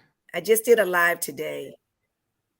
Okay, so so a couple things. So let's see, how often? So we talked about your why. How often do you go live? Well, I only go live officially 3 times per month. I say officially. I may not put it on YouTube. I just may do it in the group. But official interviews 3 times per month. But with the venture I'm going to do now, and I'll be using StreamYard, I'm going to take it to Roku. So I'm going to be using StreamYard to pre-record. So I'll be doing every week, recording in advance for every week. Okay. Okay. Cool. One thing to keep in mind, by the way, with pre-recorded streaming, just make sure you know like the guidelines on the platforms. Some of the platforms, like I would read LinkedIn's guidelines. For example, because some platforms are like, yeah, they don't care if you do pre-recorded videos as a stream, as a live stream. Other platforms are like, no, we prefer you to do all lives. Just be mindful of that. Okay, so what stream should we take a look at? Or Charles, anything else? Anything that stands out to you here about her stream so far? Yeah, can you go up to the banner for a second? Sure. Yep. Okay, so this area. Okay, so what I would suggest is if I see your banner, it does not tell me anything about you, because I know that's a saucer, but I can't even see in the saucer. That's number one, right? So I don't know if there's coffee in there, tea, or what's in it or anything like that. What I would love to see, to be honest with you, I think you're a go-getter. I would love to take a photo shoot with you sitting in a chair, drinking tea. Okay, because the tea doesn't show your personality. Right? I would love to see you in the picture itself, or some people with tea, or, you know, some tea and crumpet or something, anything, but this doesn't show me really about your show. And I know it sounds like you're hyped. I can see in every show you're smiling 24/7. So if you can change your banner, for me personally, put yourself in there in a nice relaxing chair, just holding a teacup, it just gives me the idea of what it is. And then the other thing I would add, so like, okay, so I would actually say, and I don't want to make, because we also have a YouTube channel review show where Daniel and Dee review your YouTube channels. I would strongly encourage you to go join that and have them take a look at the channel. I would echo Charles's sentiment. The area I would focus on would be, so for example, your live stream thumbnails. So think of it like this. This stream would potentially show up on YouTube. This one would, all of these would, right? Anything that is streamed. And so the thing is, this doesn't tell me anything. Like if I'm going through a stream on YouTube and I see a cup of tea and some mint leaves, that doesn't tell me anything about your stream. So your thumbnail needs to give a lot more detail, I think. But more detail, but not too much detail or too much information or too much text on it. Can I ask you a question? Yep. Now, Yeah, sure. I want all of them. I haven't gone through to do the overlay. I want all of them to look like the one with the blue background. Is that good enough? That's what I want to know. I changed like them this? after I go live. Like the one I just did with Paulette Staten and Ricky, I haven't changed the thumbnail yet because I just did it. I just finished the live 30 minutes ago. I would make it part of your process. Yeah. So like as you're scheduling your streams, there is a section where you can add a custom thumbnail. I would have that every single time. Yeah. Have that ready before you schedule your streams. Thank you. So every time when you set the stream to go live, right underneath, just before the end, before you click it, it says thumbnail picture. You can click on it, and that's the picture people will see on the Facebook to remind them about the show. That will show them who's your guest going to be before you go live. Okay, that's you when I set it up. Okay, I remember that. I thought I've been going in YouTube to change it. I didn't know I could do it in StreamYard. Do it all in StreamYard. So like, for example, I go create a new broadcast. For example, I'm going to just, for this one, I'm just going to say, you know, I'll select YouTube. I put in a title here. I put a description in, and then we'll just do this. I thought I did. Right. So you see when I click schedule? Yeah. I get this. Upload. I did that. It shows on LinkedIn and Facebook. How come it doesn't show on YouTube? Now that you're showing me, I did do that. It shows on Facebook and YouTube, but it didn't do it on YouTube. Maybe I forgot to do it. I'll do it. And so here's another thing. If you add multiple destinations, I'm going to add Facebook, LinkedIn, and Twitter here. So for example, I can put in test. I could put in upload a thumbnail, for example, I want to. And then let's just say I'm going to do this for like 4 o'clock. And then I could do customize for each destination. And then I can still go in each destination, and I can either use Charles, did you change that or? No, that was me. I'm trying to put us to the side so they can see it better. Sorry, buddy. Okay. Sorry. So I could go through and I can customize your thumbnail for each one. So I could customize this one. I can customize this one. I have 3 different thumbnails if I want to, or I could just use one. Yeah. So upload it once. So for example, if you just added YouTube as your destination, and you'd schedule it out, for example, by the way, that's another thing. If you're not seeing it, you just simply click there, select that, and then you can add your other destinations and you can do the same thing and customize the thumbnail. Excellent. Now, feedback about that thumbnail. What should I change about it?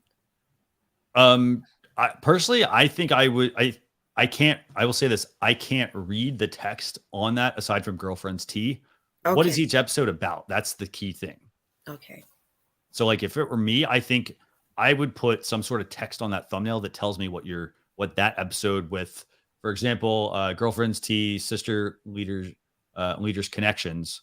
Like I would make the thumbnail tell me that. And like put that as the main the text that's going to draw my eye to it. And the last question for you. Is it your show or do you have multiple co-hosts? It's my show. I have a friend that co-hosts with me, but it's my show. Okay, so quick question. Can you pull it up, Christian, real quick? Yep, sure. Sorry, buddy. No worries. There you go.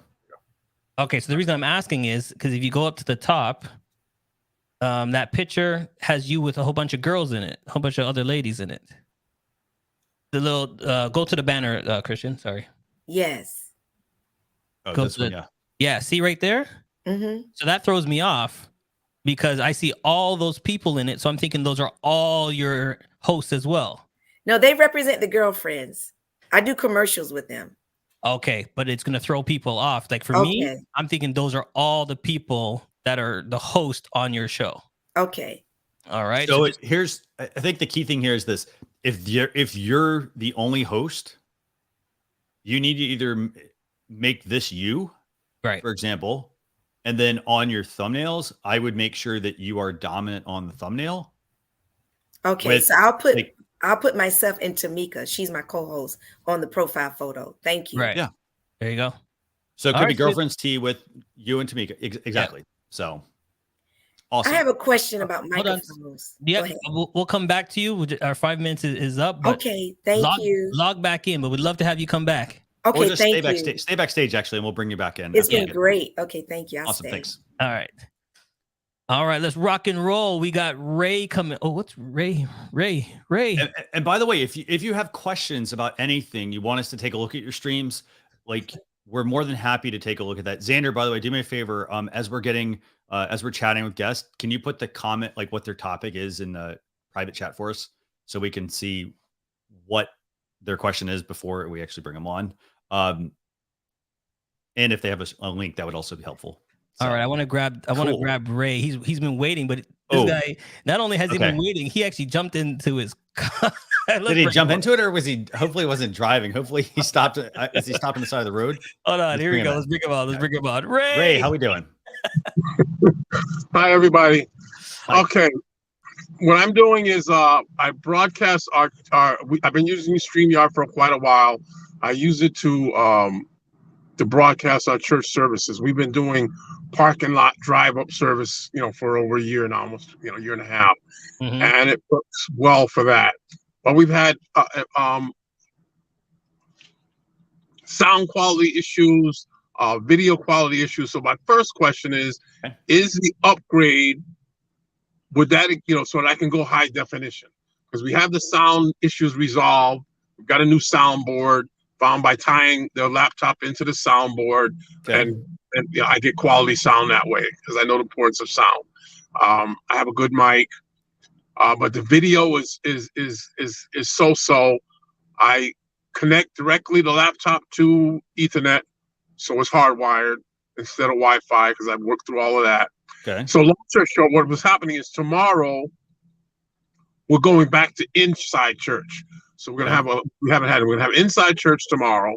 I'm on the way to church now to do some dry runs. We're gonna have inside church. We're gonna have a family and friends event in the afternoon via Zoom and so on and so forth. But I'm looking to just get a higher quality product output. Our channel, I've been doing it for a while, but the channel itself has not been developed. We've got lots of videos there. It's Cross Street AME Zion is the actual channel on YouTube. In Middletown? Okay, got it. And so, so I know I have work to do on you know, the banner and all that type of stuff. Yeah. And so my question is I want to put out a better product, especially like tomorrow. I started last week with multiple destinations, and that worked out well because then I'm able to send it to YouTube and Facebook at the same time. Because what I was doing in the past was 2 computers, and oh man, it was just too much. So, I have a bunch of questions. Quick is Stream Deck. I've heard of Stream Deck. Will Stream Deck be beneficial to me? Would that make my transition smoother when I go from camera to camera? I'm just looking for your input on producing a better quality product, and we'll stop at that. So I think we need to start with the initial camera question. So like, okay, so you're on Ethernet, but I will say this: I'm looking at the streams, and it does look like they're outside though, right? So like, yes. How good is the quality of the signal like going outside? That's one question I'd ask. I connect the laptop directly. You know, it's hardwired, so it's all hard. So I have a cable going, a USB cable going to a camcorder on a tripod. Okay. I've got the Oz. I just have picked up the Ozbot camera. Okay. As another camera, so I have 3 cameras. Okay. So the video quality has improved. So like I said, I'm hardwired all the way around. Okay. Okay. So, and then the thing is, you're moving inside now. You said, right? Yes. Okay. So what cameras are you using? I'm going to use the same cameras. So I'm going to still hardwire to the laptop, and then I'm going to USB to the webcams on a tripod. All right. So here's the number one thing I'm going to say to you. If your show's tomorrow, you're going in there now, right? Yes. It's a church with a lot of windows? No. Okay. So first thing you got to do is camera positioning is going to be key for you. Okay. So that's the number one thing. It's the angles. So for example, if the pastor is in the front and you got an angle like on the side of his head, that's the number one thing, right? So you got to go in there and check out all your angles and check out the lighting, because is one of the stage lights hitting one of the cameras and making it look foggy? Is one of the windows that are open bringing more light in that's going to make it shady on one side? Okay, so that's your number one goal, is to go inside with somebody, set up your cameras, and make sure that they all are looking good. That's the number one thing, because we don't mind when you're switching from shot to shot, but as long as we can see the choir, as long as we can see it properly, is key. All right, like for example, I could tell the camera on the right and the camera on the left is bringing in 2 different lighting settings. Okay, you can tell. You see how the one on the right is much brighter than the one on the left. Yeah, because if you just look at the windows, I mean, it's one's more blue, the other one's obviously not as blue. I will say this: part of the thing that could be contributing to that camera quality difference you were having is the fact that you are outside. Being outside is introducing all, it comes down to like with the positioning of the sun, for example. So like, for example, that's part of what it is. And then the other side to it, I think, is, so like, I think moving indoors, I think will help even some of that stuff out. Right. That's going to be okay. And then here's the other thing that I actually learned from Christian and some other people is your camera. Learn your camera. Go back and look at the book and see what the f-stop is, what settings you have, because each camera likes lighting different. So you might have one camera and the lighting quality needs more light than the other camera. One has autofocus, one doesn't have focus. One is manual focus. Like, you have to set it for the best quality for that camera. Okay, no, it makes sense. Because I'm looking to upgrade to a DSLR. Okay, it's like I'm using webcams now, and step by step, as you said, I have a Yeti mic because I was having issues, and that gave me a quality sound. Okay, I'm looking to just continually improve the product and improve the equipment we use to produce the product. And of course, build out the channel and add the necessary information to make it done. A couple other things I would add then for you here on this. So like, for example, you talk cameras. If you do upgrade to DSLRs, so you ask a couple of questions. One was like switching cameras, for example. So if you're like, for example, I use an ATEM Mini. If you have multiple DSLR cameras, because you can't connect the webcam directly to it. If you have multiple DSLR cameras, you can use an ATEM Mini to switch between different cameras. Yeah. It's basically a keyboard controller where it's got a button, 1, 2, 3, 4, and you just switch between whatever cameras you want from that one camera feed. So is that like the Stream Deck? It's it's different because with the ATEM Mini, there's a fader on it. There's a cross fader on it. You can cross fade this way. You can open it. You can go from circle out. You can bleed. You can actually have two pictures in pictures. Okay, and so that's straight from your camera. That's part of the equation. That's one thing that could help for the switching of things. That was a lot. The other thing you also asked about was audio. What I would encourage would be, so for example, if you're at a church doing a church service, Blue Yeti is going to pick up. It's a decent mic, but it depends on the situation. For example, if I don't know what the church is like, but I would recommend something like this. This is the Rode Wireless Go. It's basically a wireless system. They make these where they have one where it's 2 mics and 1 receiver. And so like, for example, if Charles and I were in the same location, we'd clip one on each of us. One would then go into the computer, and this would be our audio source. And it would give us the ability to have good quality audio coming from 2 different people, for example, directly into the stream. So that would be able to help you as well. So, for example, just before we let you go, because time is coming out. He has a question, actually, I think. Yeah. Does the pastor have his own mic?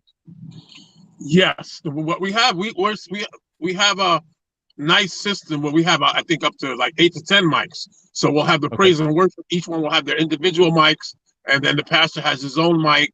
And then I'm connecting into the soundboard so that instead of picking up ambient, I'm picking up, and I found that to give me a quality product. Okay, so I'm going to jump over to a Christian side and say the ATEM Mini will be perfect for you. Okay. Because with the ATEM Mini, not only can you bring in the picture, it allows you to bring in the sound in as well. Oh. Okay. So you can do that. So you can directly take the sound from this camera. You can take the sound from just this camera, or you can open it all up. It gives you that ratio to do everything. So in other words, it's from, I can take the sound from this mic versus camera. And so when praise and worship are doing their part, I'm just picking them up. If I want, and when the pastor goes back, I'm picking them up. Yeah, that's a work that I would invest in that. Yeah, because that's what I want. You can set it. Yeah. And it's very helpful. Yeah. All right, buddy. Thank you so much for joining us. And if you have other questions, again, come back in the queue. Is there going to be a recording of this? Oh, yes. Yeah. Yep. You can go back to YouTube and watch it later on, and you can see everything we told you about. So I'm going to drop the link right now for that. Right now, Ray, I'm going to drop it in the chat. Okay. Awesome. Thanks. Thanks, buddy. All right, let's rock and roll, man. I love all the questions. These are beautiful questions, but I really want to get to this next gentleman because with a name like his, he's got to be a great guy. He's got to be a great guy. I'm just going to say it. Okay, hey, Charles, who we got next? We got Charles interviewing Charlie. Let's go. How are we doing, Charlie? Good afternoon, Christian and Charles. Happy birthday, by the way. Thank you, buddy. Good. So what can we help you with? What's your stream about? What questions do you have? Okay, so hold on, before you say anything, right off the bat, if your stream is not about trains, I'm gonna cry, okay? Right off the bat. Yeah, well, you nailed it. It's about trains for the most part, and specifically British 00 scale. And what you see around me is what I've created here, a little place and time. So I broadcast on a regular basis through StreamYard, weekly live, and then I also do additional pre-recorded videos on a variety of topics related to this. I've got a couple of questions, and I'll go through them quickly, and then you can come back to me. Okay. Start the timer. Okay, good. So what's the best practice for the cameras? I know you've spoken about it in the last couple of conversations. I experience some of the cameras dropping off. And when I say cameras, what I mean is an old iPhone 4 or an iPhone 8 that I use. Plus, I've got a Brio, and sometimes I get them dropping off, which is very frustrating. So on that question, can I take that question? Yep. Okay, so how do you have those connected? And when you mean drop off, is it like, hey, the camera just shuts off, or is it loses the connection? What's happening? Okay, so the Brio is connected to my laptop. Directly or through a hub? Directly. Okay. And the other two are connected through an invite. Okay, got it. Okay, so they're on wireless. Okay, got it. Yeah, and when I say drop off, I may have 3 of them on screen, and then one disappears for no apparent reason. Now, I've considered, I have a GoPro and I have a small Canon EOS M that I thought I might try and introduce, but that would require me to hardwire them to the laptop. And presently, I've got one of these add-ons where I've got 2 USB connectors, so I'm kind of limited. Okay, so here, let me add on to that real quick question. Is your laptop hardwired in or using Wi-Fi? I'm using Wi-Fi, and generally speaking, I get very good results because I've got a good Wi-Fi setup here. Okay, so my first thing is going to say is you're Wi-Fiing onto a Wi-Fi onto a Wi-Fi. So first of all, your laptop is Wi-Fi, and then you're bringing the other 2 cameras into Wi-Fi. So right then and there, one of them is going to strangle another one. Yeah.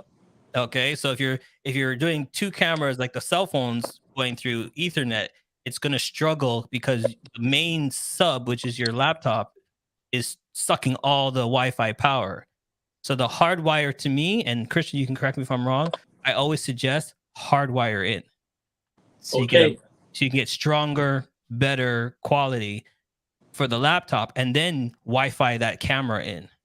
Okay, that's great. I'll look into that. Now, another related question is when I'm setting up the Brio, I get the option of the Brio or the FaceTime iPad or iPro laptop view.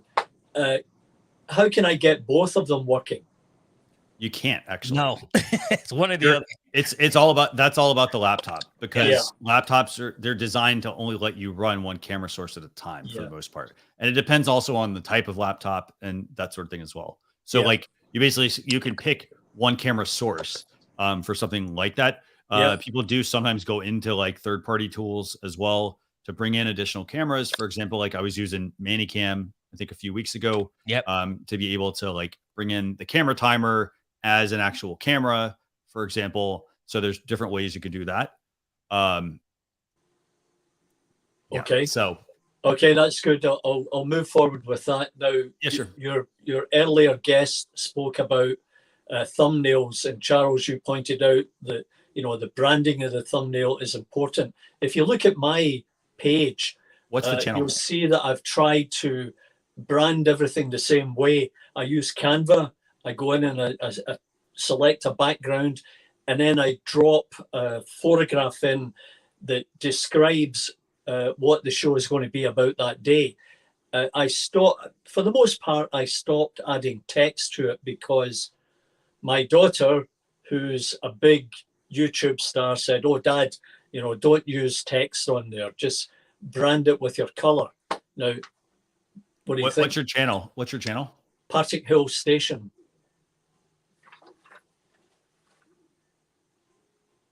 All right. So while he's looking that up, it's good to brand, right? And it's good to mix it up. So you don't have to like do the same brand all the time. That's the one thing I'm going to say to everybody is like sometimes people overbrand.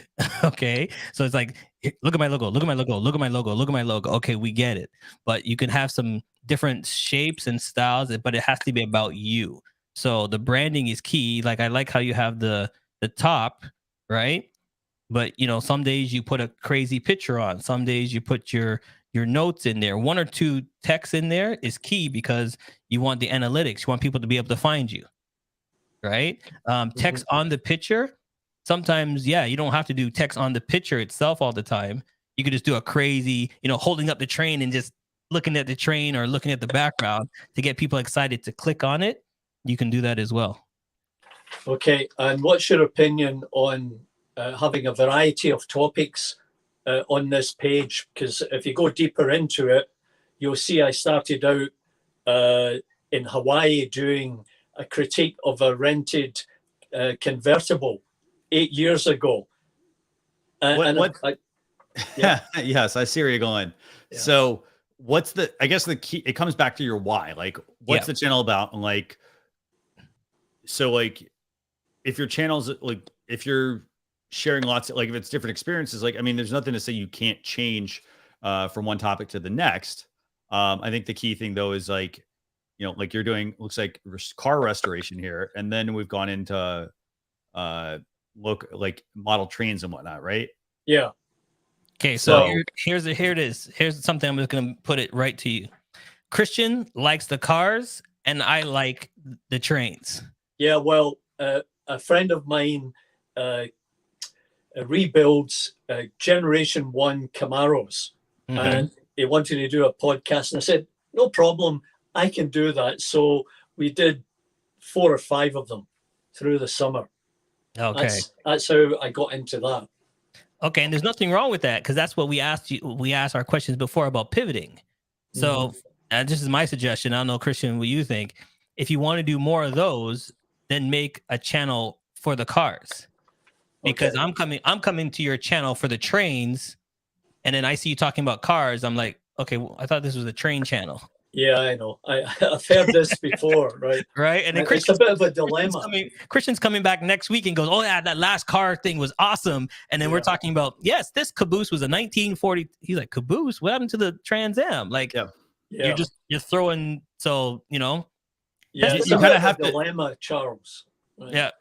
Well, so this is what I would actually look at on this. So like, I have a couple of points here I want to make, and then we're gonna move on. So Particle Station. I don't know I'm not familiar with that. Okay. But if for example, if your name was on this channel and I knew that you were a maker or a crafter or something like that, right?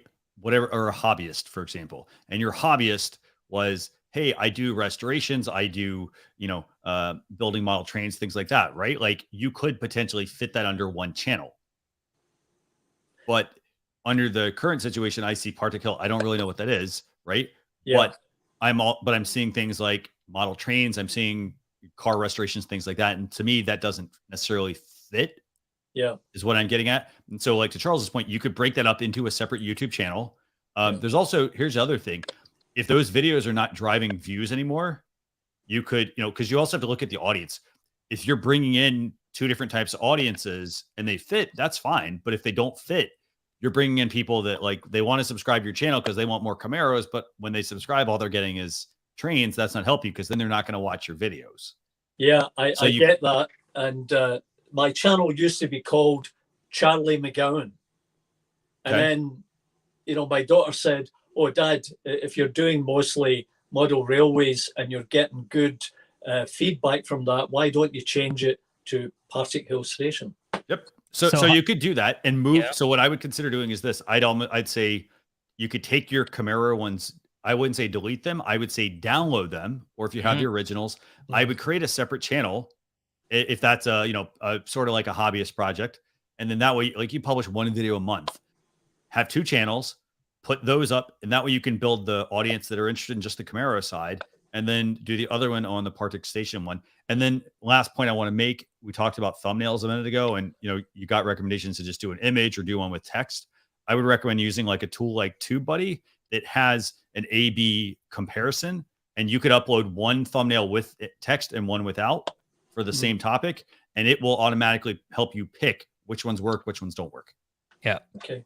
All right. So we got to move on. But before we do, I kind of want to change, like, I like something that you said. What was the show called before? Charlie McGowan. And what's the show called now? Particle Hill Station. So why can't it be Particle Hill Station with Charlie McGowan? You nailed it. Yeah. Okay, so people that know you will go to you because that's your name, and then that's the channel. So you can have it both. You can actually, Particle Station with Charlie McGowan. Like, that's you. You're the man. I'm the guy here about Particle Station. Outstanding. All right. Thanks, buddy. We appreciate it. Thanks very much. All right. Bye. Yeah. Okay, so let me look at the comments, and I realize we're about 10 minutes over, Charles. You got a little bit of time? Yep, I'm okay, good. We got more people backstage, so we want to make sure we get to all of them. Today's the birthday show. Don't mind staying. Okay, cool, very cool. Well, how about this? Before we bring somebody up, let's hype Charles up. Let's give him a happy birthday. Let's do a private happy birthday serenade for Charles. Hold on, you know what it is? I got my man with Ish. Can he sing? I don't know if he can sing. I want to see if he can sing 2 bars. Like, who is this? Our next guest coming up. Give me a thumbs up, buddy. You ready? Isaiah, is that you ready? There we go. Let's bring him on. All right, here we go. What's going on, buddy? Nah, not much, man. I'm grateful. I didn't know that I was going to be able to get in. So thank you so much for doing this. Not a problem. Not a problem. So let me ask you, why? Why do you stream? Well, I know it kind of helps. I actually started streaming with StreamYard probably about a year and a half ago. It just make it so easier for someone who doesn't know how to deal with technology a lot. Mm-hmm. So you guys, your platform is getting better and better and better, and it's so easy to use. And I use it to be able to connect to the followers. Have a YouTube channel, deal more with outdoors hunting and hunting education. But deals more with the Hispanic community. There's a lot of Hispanics in Colorado and around the state of Colorado that don't really speak the language that well, so they don't know how to navigate the different rules that we have for hunting education. What's your channel called? If I look it up? I think I put it in the channel. It's just kind of like the last part of my name that you see on the screen, Karasiewicz 719. Oh, it's right into your tag. Okay. Yeah. Okay, cool. So you got about 3,300 subscribers, right? Yeah. Yep. It's nice. It's slowly growing. Okay. Very cool. Okay, so you talked about the why. Okay, awesome. Charles, any other questions for Isaiah? No, I just want to know what camera or laptop or what are you using? Okay, so right now I'm using I have the C922. Okay, that's what I'm using right now. Cool. I do have a DSLR. A7 Ti, but that was one of my questions. I can't figure out how to use it for StreamYard. I have a USB adapter. I have a HDMI adapter, just to plug it into the computer without buying any other equipment. I don't know how to use it. I mean, I kind of want clear picture, just like I see with Christian, but cannot figure out how to use the DSLR for it. So what's the model on that camera? Is the 7 Ti. It's a Rebel 7 Ti. Yeah. It's a Canon Rebel 7 Ti. All right, so I'm going to leave that part to Christian. So so here's what I'm looking at actually. So I'm on here. I'll share a couple screens here first. So to use that camera, let me just pull this up. Okay, so Canon has their own webcam utility.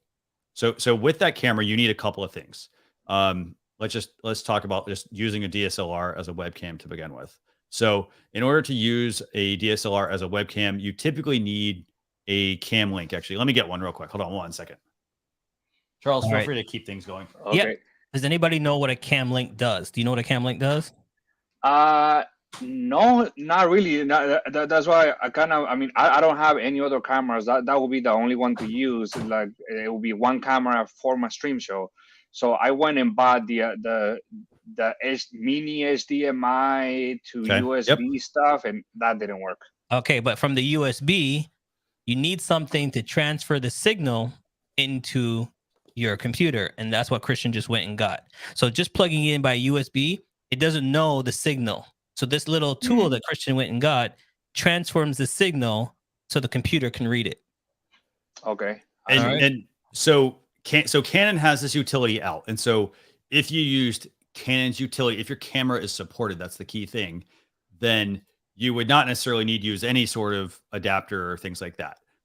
But for example, you'd have to use Canon's. You open their software, you plug your camera in, it should pick it up, and then you bring the Canon software into StreamYard.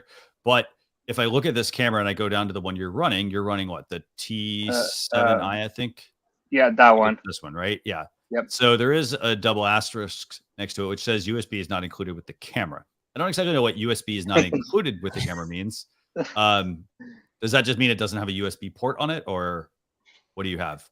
Yeah, no, it does not have a USB port. That's what kind of went and bought the other adapter. It has like an output is the mini HDMI output. Okay. So you can try this. I mean, I'd buy it from a place that like you can always return it if you need to. So this is what I went and got. It's a Camlink 4K. And so basically, if you want to connect, I'm taking notes right now. No, that's all good. There you go. We got to remind people every time, Charles, get that notepad out at the beginning. All right, hold it up again, Christian. I got you full screen. All right, so there it is. It's the Elgato Camlink 4K, and this is what it looks like basically. And so here's what you're going to get in the box. You're going to get a cable, USB extender if you need to extend it, but you also get this. Let's hold it up correctly. So you basically get this, which is a USB on one end and HDMI on the other. So basically your camera plugs into this by HDMI, whatever, if that's mini to regular. And then off of that, this plugs into your computer. Okay. So then that little thing takes the signal from the camera and converts it into your laptop or whatever you're using and says, this is the signal. Here you go. Okay. I get it now. That's why I went and bought different adapters. Like, I cannot figure out how to work. I even downloaded some of the EOS software. Like, I cannot figure out how to work. And here's the other thing about these. So these are about I think it's about $150. So these are about $150. There are $10 and $20 ones of this, not the same brand. This is Elgato. You can try. If it were me, I would do this. I would probably buy the cheap one. If I don't have a way to return this, I would buy, if I can buy it and return it and test it out, see if it works. I would start there. But if I can't and I just have to buy one, I'd buy the cheap one that Amazon has for 10 or 20 bucks. Use it. If it doesn't work, you can always obviously also return that to Amazon, but it's a little easier if you have a local store near you, like a Best Buy or something. Right. Okay. I would use that. That would help you with the camera. So. All right. Thank you. Appreciate it. You're welcome. So, hey, I don't know if we're running out of time, but real quick, any recommendations to improve views on live streams? I started doing trailers prior to when I schedule it, and I still keep seeing on my YouTube channel that my live streams are. I mean, I don't have that many followers, but still, they just kind of slowly getting views. So I'm just trying to promote it beforehand. Here's what I'm going to say to everybody listening, everybody in the green room. After your show is done, I don't care if some free or whatever software you have, take your streams and chop them up. Take bits of your stream, like little highlights that you loved, chop it up, and then push that back out on social. Give people a little snippet. Okay, turn your stream into a movie trailer. Remember, when the movie trailer is coming out, they give you little snippets to get you excited so you can go watch the movie. This is what you're going to do with your stream. You're going to take a part where you and your guests were belly laughing. I mean, it was the sweetest joke ever. And you're going to take a little snippet, give them a little taste, and cut it off. Because they're going to be like, what were they laughing about? What was the joke? I didn't get it. Okay, what was the joke? They want to see what the joke was? Head over to my YouTube channel. Okay. If you have somebody that has like great advice, it's like, okay, listen, here's the numbers for Lotto 649. If you play these numbers, you're gonna win $10 million. The four numbers are 3, 6. You're like, what's the other two numbers? What happened to the other two numbers? Go to my YouTube channel and watch the other two numbers. Okay, so entice them with with a little snippet of your show to get them excited to go watch the full show. Okay. Well, thank you so much, guys. No problem, buddy. Appreciate Thanks for joining us. And Yeah. again, I mean, like you also, I'll say this, look at the analytics as well. So like when you do a live stream, so for example, if you go from StreamYard out to a YouTube channel, when your live streams are finished, go into analytics, give it about 24 to 48 hours to catch up. Go into your YouTube analytics, check out the analytics that they are giving you. They will tell you things like, for example, if you're doing a 2-hour live stream and you're like, hey, no one's showing up, you can look at your live stream and see, okay, well, people are only watching like 2 minutes of it, or they're watching a minute of it. And hey, I'm doing 2 hours. Maybe I need to cut it back, you know? Okay. So tighten it up. The other thing you also see is you'll see concurrent viewers. You'll see, you know, for example, like you see how we are always asking you all to comment. That's because YouTube likes comments during live streams. They don't just want it to be like a dead live stream. So like if they see it's active, for example, there's signals, they may then want to send that to other people. Okay. So just experiment with that, but make sure you check out the analytics, and the analytics, the data will tell you just about everything you need to know. Okay. All right, buddy. Thanks for No joining problem. us. Well, thank you so much. Appreciate you guys. Happy Bye. birthday. Thanks, pal. So let me show everyone his channel real quick. Yeah. We didn't get a chance to bring that one up. And like NLTMW, he's always our guy there. It says, please like that button, subscribe it, hit that button, like the show. If you like what we're talking about, push the button, like it, and share it. Thanks, buddy. And this was his channel, by the way. This is Isaiah's channel. I'd say this. I think I like the quality of I like the header. Yes. When I look at his like streams, for example, I like his thumbnails. Yep. I think these are nice thumbnails. Actually, they're very good. I mean, I think the one thing I would change, I'm not sure about, like, is 719 an area code? Is that just a random number he picked? That's the only thing I think I'd look at off of that. So without actually looking into the streams too much. All right, buddy. Yeah, put it in the chat. Is that's a question? 719 the area code? Like, why did you pick 719? Put that in the chat so we know. Okay. Oh, very cool. Okay, so let's see if we got any questions real quick, and then we got a couple more guests, and then we want to do rapid fire questions Q&A with you all as well. Let's see. Any questions there, Charles? No, I'm just looking at the comments going back from forth. Hey, everyone, listening on Instagram. There you go. I got back from you. There you go. I want to bring this up. Our friend Dan C. Bearded, by the way, if you have a beard, or what is it? He's definitely, he's got a really cool show. Go check that out. They use StreamYard, by the way, for their live streams. Dan, do I make it? Like, do I? Hey, I asked him the other day. I was like, I just want to know, Dan, do I make it on your show with this little thing here? But we'll find out. You should totally check his channel out there. They've got great. They do a lot of there's a lot of beard tips, maintenance, and all that sort of thing.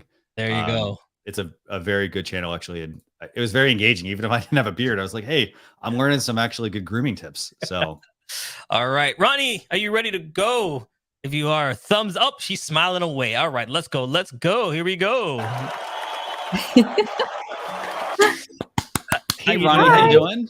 Hi, I'm really excited. This is my first time on the other side because I do interviews. So it's really funny.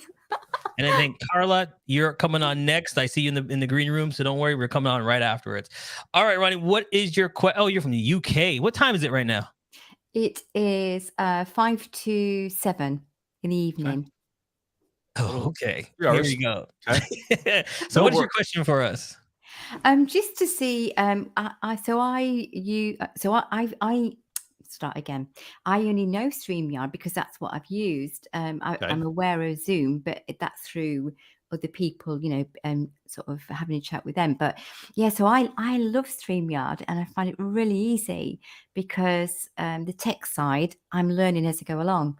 So I'm learning how to be an editor. When I'm doing my podcast, I edit. I'm learning how to be a producer because it's just me. There you go. And so all I have is my computer. I bought this mic, which is Uni, I think. I don't know if I pronounce that right. So it's not a really expensive one, but it does me fine because when I listen to the recordings back, it sounds okay. It depends how high. I have to be aware on how high I put the sound up. Okay, so I'm gonna help you turn that microphone into another $100 microphone. Okay. Really? Okay. Yep. Simple thing to do. Bring it over to underneath your voice. So there. There you go. And then maybe angle it or get closer to it. Let's do that. Like let's see how so like do this. See how it's like in right the air? now. Yeah. So like if I talk this way, it doesn't sound very good, right? Yeah. But when I get close to the mic, it sounds a lot better, right? I know, but the thing is, when I'm talking, I'm so I can't do it like that because I look a bit crazy. So here's the thing, like Christian said, you see how it's pointing up in the air? Yeah. Tilt it towards you to your mouth. So if you can do it that way. Tilt it. Yeah, so that That's way. as far as it will go. Okay. Okay, yeah, but you see the boom arm? You can turn it so it bends towards you. Something unplugged, by the way. I think your mic unplugged. Oh, okay. Yeah, you're muted. It says you unplugged it by accident.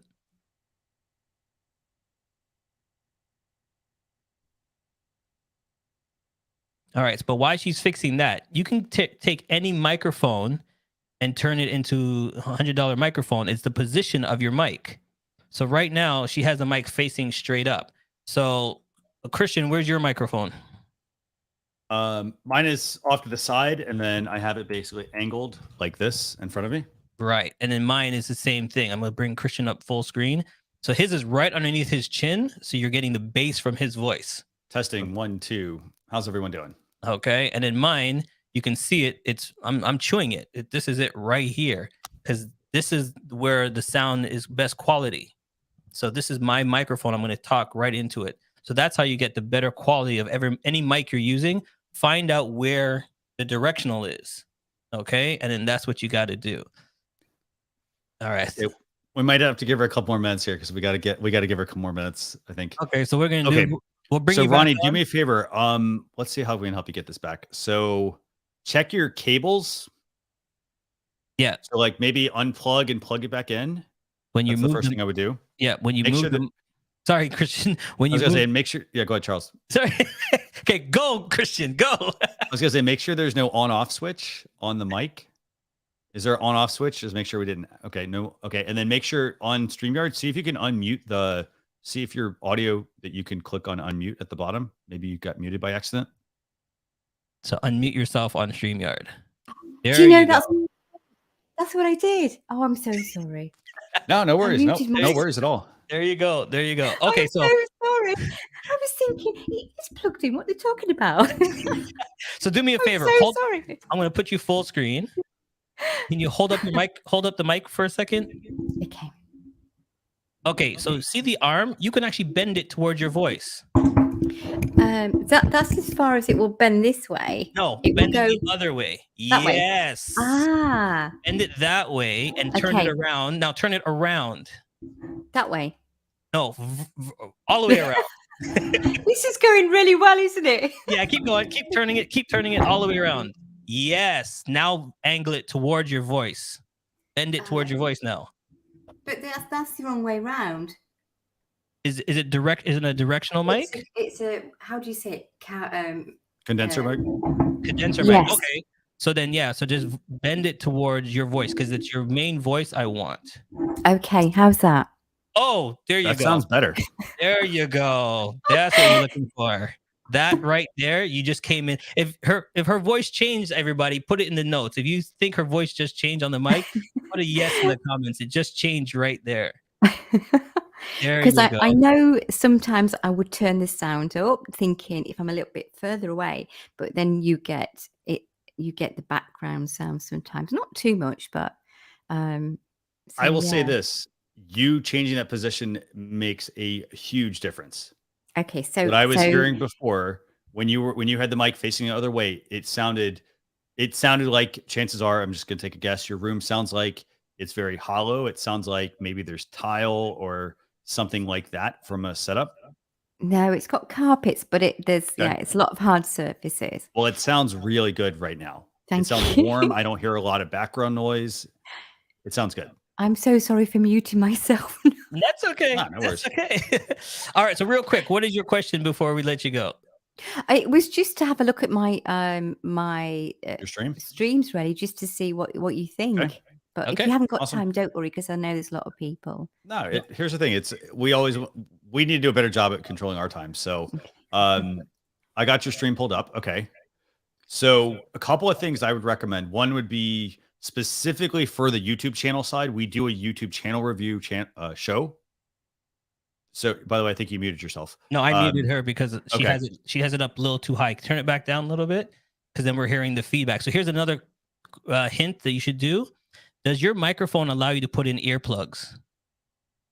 I normally wear one of these and I wear it in one ear because I don't like it in two because I sound a bit like that. But when you plug that in. Do you want me to plug that in? Yes, because here what it is. Watch. Okay. We were getting feedback a little bit from Christian because you turned up your mic. And that's another thing everybody should do is have earphones. Yeah, that's what I normally do for my. I'm so sorry. I'm so organized. It's unreal. Fine. Oh, you're fine. No, teaching everybody because some people don't realize that Christian and myself, we both have headphones on. Because what it does, it tells your sound to go into your ear and then only listen to your mic. So it's not catching the reverb. Yeah. Okay, I did actually buy this, which I've seen Mel wear, the clear ones. Yeah. Those are what we have. That's what we have right now. Yeah, but for some reason I don't know if it was maybe the connection, but the feedback was coming through. So I just went back to these and the other night and it was fine. So in terms of feedback, what can sometimes happen, headphones have what's called TRRS connections, tip ring sleeve. Basically, it's the little bands that you see on the bottom of the headphones. And so like if you plug the wrong kind in, they're not making the right connection to whatever they're plugging into. And so as a result, it may not sound right. Yeah. Okay. Okay, so I got your channel pulled up. Okay, so what I was saying was we do a YouTube channel review show. I would definitely say check that one out specifically for your YouTube channel because I could tell you they're going to have you probably some feedback about your header and things like that. But what I want to focus on is I want to focus on one of your streams. I got 2 minutes here, right? Yep. So I'm going to pull up this one, this interview with Dr. Susan Fay. Okay, I'm going to just mute it right now.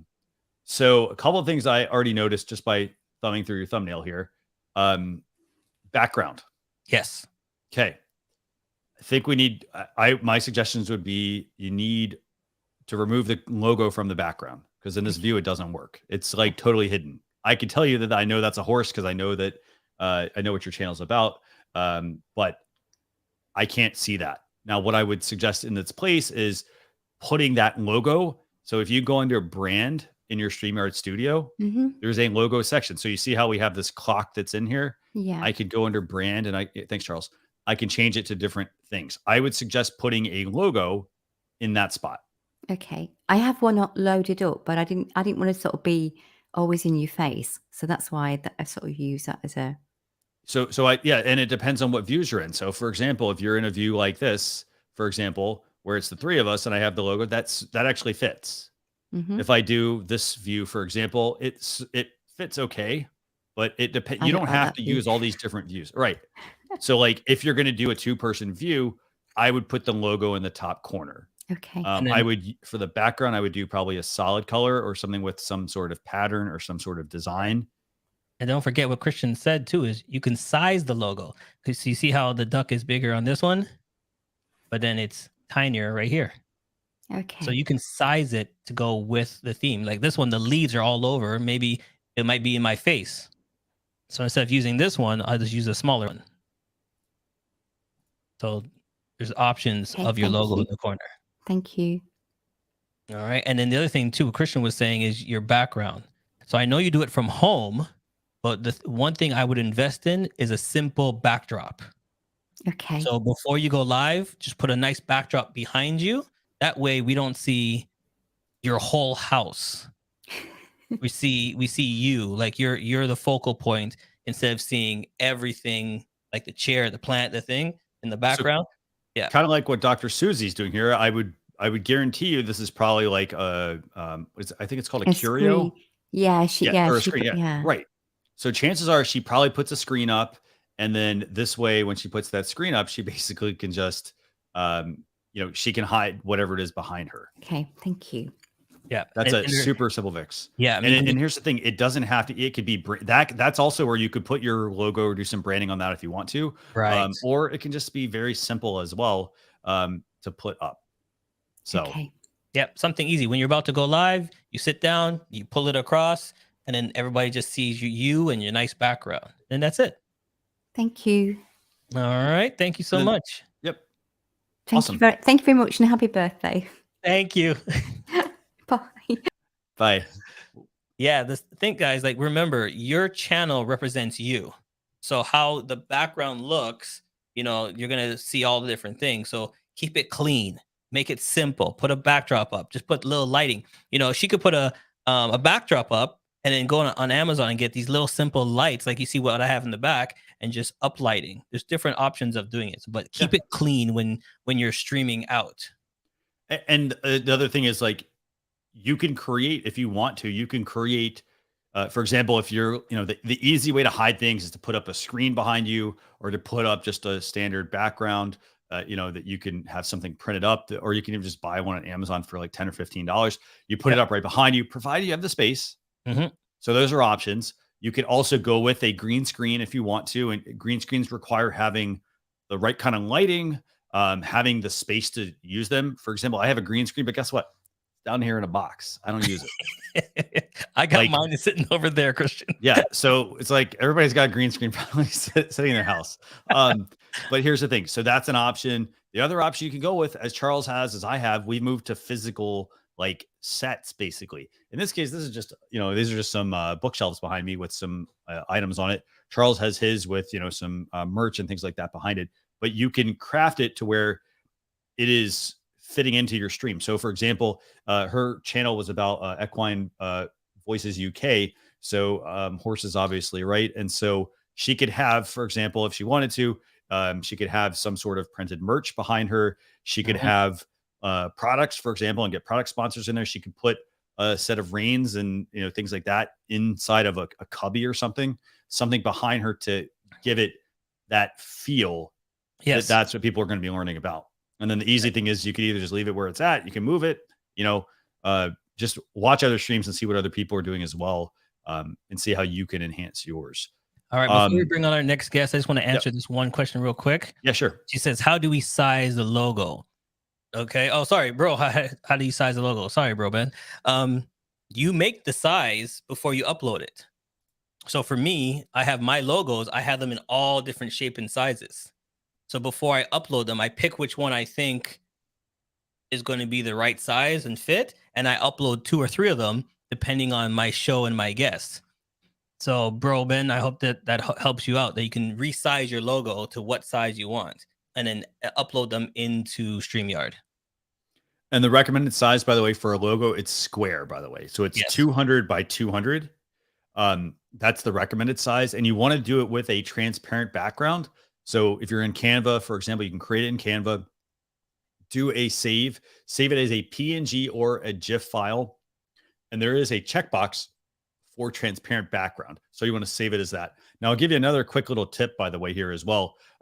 Charles, let's go back to that fall logo. I want to show people this because there's a reason I want to show you this. So inside of your StreamYard studio, by the way, make sure I get the right one. Yep, there we go. Let me mute that. Okay. So inside of your StreamYard studio, I'm going to show you this. So let's see. Okay. So over in your StreamYard studio under, for example, under brand, where you're going to load this. Okay. You see how you have all these logos over here on the right. And so I've got the fall puddles, the duck. I've got this other one. Like, we can change these, right? Now, here's the other thing I want you to pay attention to. You see how these are changing right here as we click on them? So I'm going to click on these. So it's changing, right? However, the other thing I want you to pay attention to is this. So you see how, like, if you manage other brands, even if you're not using your logo, upload a logo to your StreamYard studio, and you're going to have the ability to have a default logo up here as well. So the great thing is that the more brands you work with, as you can see, it's actually going to make it easier for you to quickly find, well, which brand should I actually go to, versus you see how this one has no logo on it and this one doesn't either. You have to then look at the name so you can quickly get to them with the logo. Right. So hope that actually helps. Especially when you're doing live streaming, you don't have time to be reading, but if you could see the logo real quick, you go, oh yeah, that's the brand I want. Click and you're opened up. Okay, cool.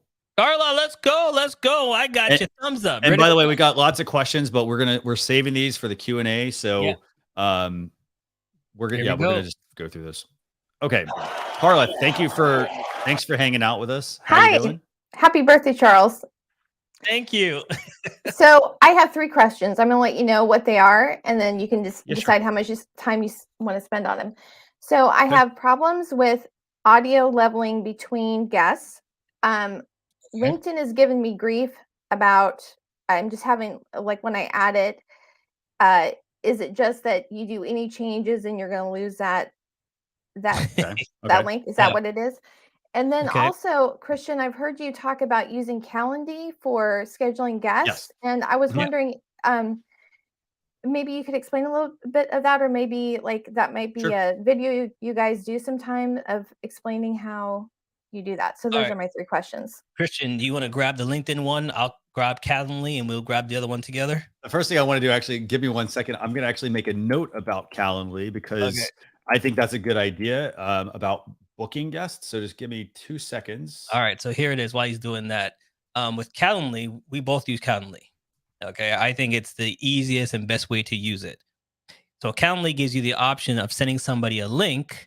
They open up the link and then they get to choose what day and time they want to come on your show. With Calendly, you can set it for yourself.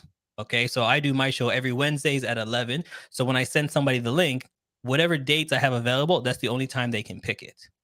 The beauty about Calendly is when they do click into it, the questions I need to know, I've put into Calendly. So before they can accept and everything, they have to go through all those questions, answer them, and click it. And then that tells me what I need to know for the show. That's one of the things I was interested in, like what specifically, I mean, because I can set it up, but I was interested in knowing what you've been asking, because part of the issue is I've been having, like the one I'm doing today, we had some delayed emails and just connection issues basically of confirming. So that was one of the things, like if you guys have like an outline of the things that you ask. So for me in Calendly, a lot of people don't know this. You can set the tool to send them a 2-day reminder. Okay. So in Calendly, my first reminder is set 2 days before the show. I give them a nice email. Hey, welcome to the Charles Matthews Show. I'm so excited to have you. Please remember to log on 15 minutes before your time. Please have your earpiece and your camera and lighting ready to go. So I'm giving them everything they need and letting them know 2 days before, this is stuff you're going to have to get on my show. Then I go into Calendly and I set the text reminder, because you can also do text reminder. Okay. So 2 hours before the show, I set the text reminder to remind them, hey, remember, you're on my show today. Here's a 2-hour reminder to be ready for my show.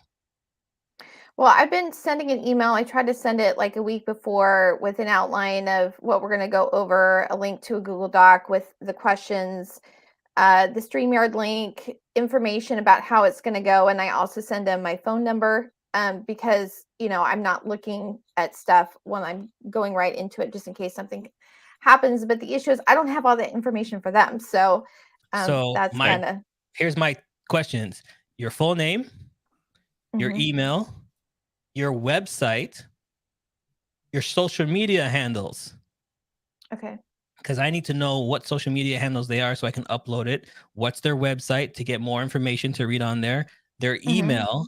And then one of my questions is, I say, give me an elevator bio. Okay. So I ask them to give me an elevator pitch. So they can say, hey, my name is Charles Matthews. My name is CMJ Entertainment. I work for entertainment and I love doing blah, blah, blah. Just a short, quick one. So I can upload that into my tags. So that's what I use for my tags, with that little bio to get to know them better. Okay. Okay. Christian, do you ask any different questions? So I structure it around what the show is about. So for example, I always have questions, like, for example, on one of my shows I ask people, like, I always want to know, for example, what social media channels they're on. Like, for example, what's the primary one? Because, like, for example, if you were on Twitter and Instagram and I was constantly promoting your Twitter account, but you aren't actually active on there, but you just have the channel, for example, I need to know that. The other thing also that I collect from them, I always use it as like I don't just use it for like questions right then and there. I also use it to get guests as well. So for example, if I want them to so for starters, I know what social media channels they're on. I also ask them, for example, like if I run a blog, hey, would you like to write for us? For example, do you have any recommendation? And I sequence these, by the way. And I don't give them like, hey, here's 50 questions. I give them very specific questions to what I want. So I get all that information. I then might ask them, for example, do you have any guests that you would recommend for the show? So then that way I'm thinking ahead. But I also ask questions like, what's their area of expertise? So I know what they're good at, but I ask them for like 3 questions because I have a segment where I have 3 questions that I ask them. Right. And so that becomes information that when I put my show together every single week, I already get that information ahead of time. Okay. So then so there's no back and forth email. They literally have to answer the questions. I make them required, by the way, too. Yes. Make sure you put that click button that they have to answer all your questions. Okay. In addition to that, so it's literally just a form they fill out. But they basically go through the workflow when they are booking a time. There's no like, oh, they booked a time and now I have to ask them the questions or I have to send them something else. I don't have to do anything for them. I say, okay, hey, Carla, you want to be a guest on my show? I send you the link. You give me all the information that I need. I have on the back end of the product, it has the ability to set up the reminders, as Charles mentioned. So I don't have to go and say, well, hey, I got to like, oh, shoot, like I got busy today. I got to send Carla that email, reminding her like, when the show is. Nope. The product handles all of that. Yes. It also adds it to your calendar. So for example, I would get into having a calendar because that's also another reminder they get. If they're using a calendar application, they get a reminder there. In addition to that, that calendar is also giving them the ability to like, they can't say, well, hey, I didn't get your email. Or, hey, I sent a Facebook message. I didn't get it. Yeah. Well, now, is there an option to like add it yourself behind? Because sometimes I have people who, so I mainly been interviewing authors. And so sometimes some of the people I wouldn't want to put them, if they're going to come on, I wouldn't want to put them through a lot of hoops. I would just want to have, make sure I had the information. Do you know what I'm saying? It's not about hoops. Remember, they're authors. They want to sell their book. You want to do a great show. Ask your questions, because I don't want you to be the author, and I didn't ask you some questions I need to know, and I'd be like, so, is your book on Amazon? Just phrase it so just so I can cover it. Make sure. These are questions that you are the host. If they were on any other show, TV show, national show, whatever, these are questions they're going to ask. So you do what you need to do to make your show great. If I have to ask you, is this your first book, second book, third book? Please give me all your books. Because if I'm doing an interview, I can say, this is a 3-time author. Their first book came out in 98. The second book came out in 2000. Now she's just released a new book in 2000. I would have never known that unless I asked that question. So you as the host, ask your questions. And the other thing is that, like, we mentioned this earlier, like when we talked about having your guest share your stream and things like that. So think of it like this, by you getting all that information, it helps make your live stream better. Yeah. Because then, for example, if Charles was going to be a guest on something I was doing and I didn't ask him questions, some people just aren't good at like taking things on the spot. So like I could ask him a whole bunch of questions and he's fumbling around for it. Maybe he doesn't know the answer, for example. Maybe he's the type of person that needs to actually research it and likes to be prepared. So make it part of your show, because the other thing is, like, just because you have somebody like an author on, for example, like it's your show. Yes. And so you need to make sure that you are prepared, because then if you don't look prepared, if you aren't prepared because your guest is not capable of answering those questions, for example, or they didn't give you the information, it actually makes you look bad at that point. Because you don't want to say, have you written a book before? You should know that. Well, I mean, I research them and I do read their books. So I'm not going in blind, but I guess that leads to the next question about LinkedIn, because I do send them the links to the streams. So LinkedIn's totally giving me grief. Like any change at all, it's like it breaks the connection. Is that right? Is that what I'm seeing? It used to, like, you mean like when you set it into StreamYard and you go, oh, I want to add this, and then you go to add it, LinkedIn says, even like the the header, the cover image, or the description. Mhm. Anything. Yeah, it's changed. They've changed it now, because before, if you go in and change anything, it would say to you, you can't change it. You have to redo it. Yeah. They still do that. Yeah. Yeah. It still does that. Okay. Yes. So certain things you have to change before, and then you can go in on LinkedIn. Like I've gone into LinkedIn side and then just change what I need to change. Okay. But if there's anything like major, like you cannot change the time on LinkedIn. Is that right? They basically want you to have so here's the other thing. Like, this is the great thing about scheduling things. Charles mentioned this earlier. Like, what he does is he books like a certain day of the week and a certain time for a stream. So for example, he might say, hey, I'm only going to do this stream on Thursdays for like a window. You give them a window of a 2 to 3 hour window for a 1 hour interview, right? So they can pick between that time on that date. They don't get to go outside of it, right? Because that's also helps you build some structure in. And so like by you having that information ahead of time, then when you go to schedule it, because again, LinkedIn wants you to schedule this stuff ahead of time as much as possible, right? Because they actually want you to schedule it ahead of time so you can then drive an audience to it. Right.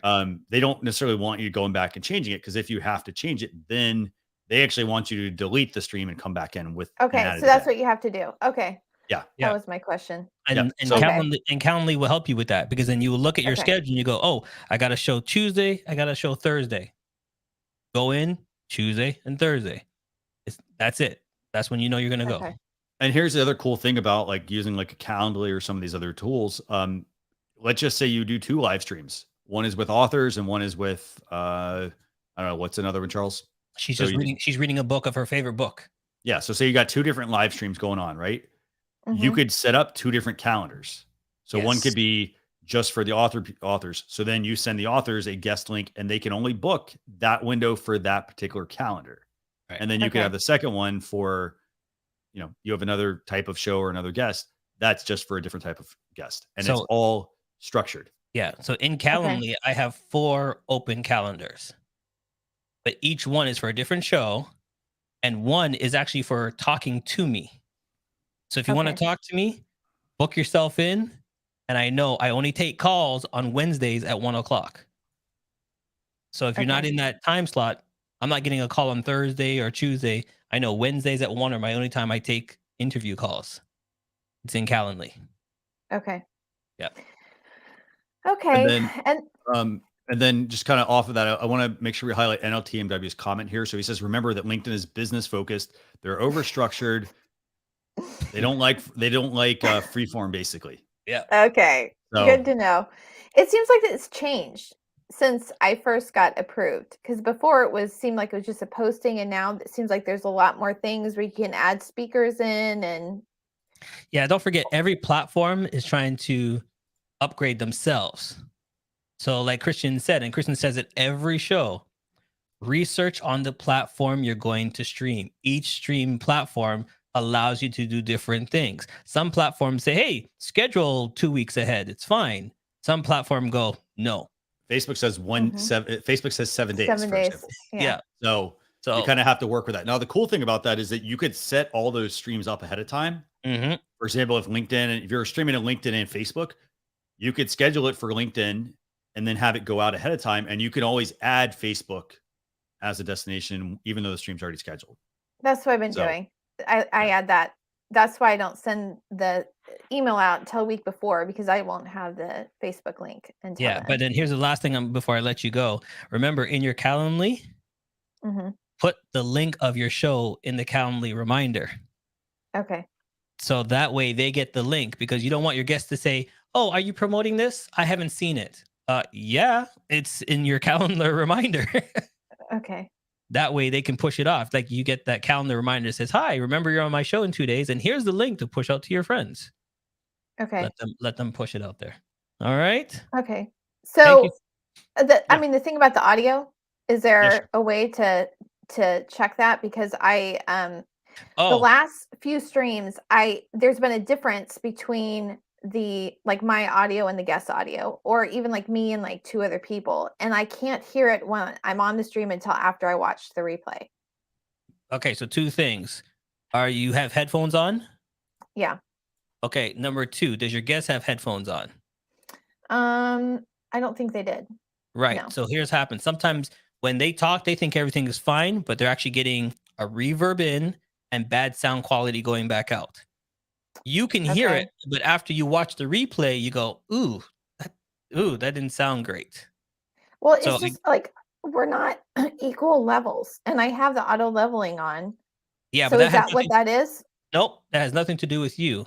That has to do with what Christian said before, having your guests come in ahead of time. So, for example, how do I sound now? I can't hardly hear you.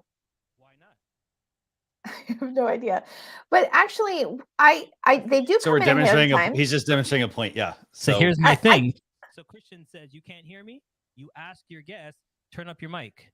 I can, but I can hear them.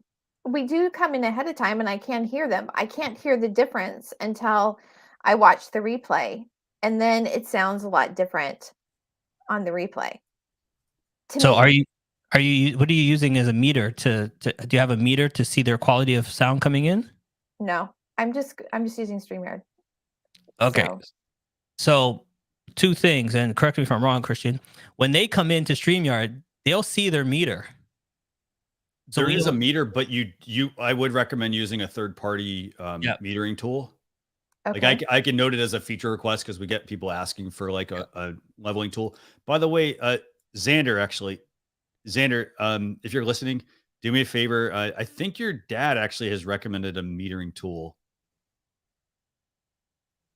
Yeah, I think so.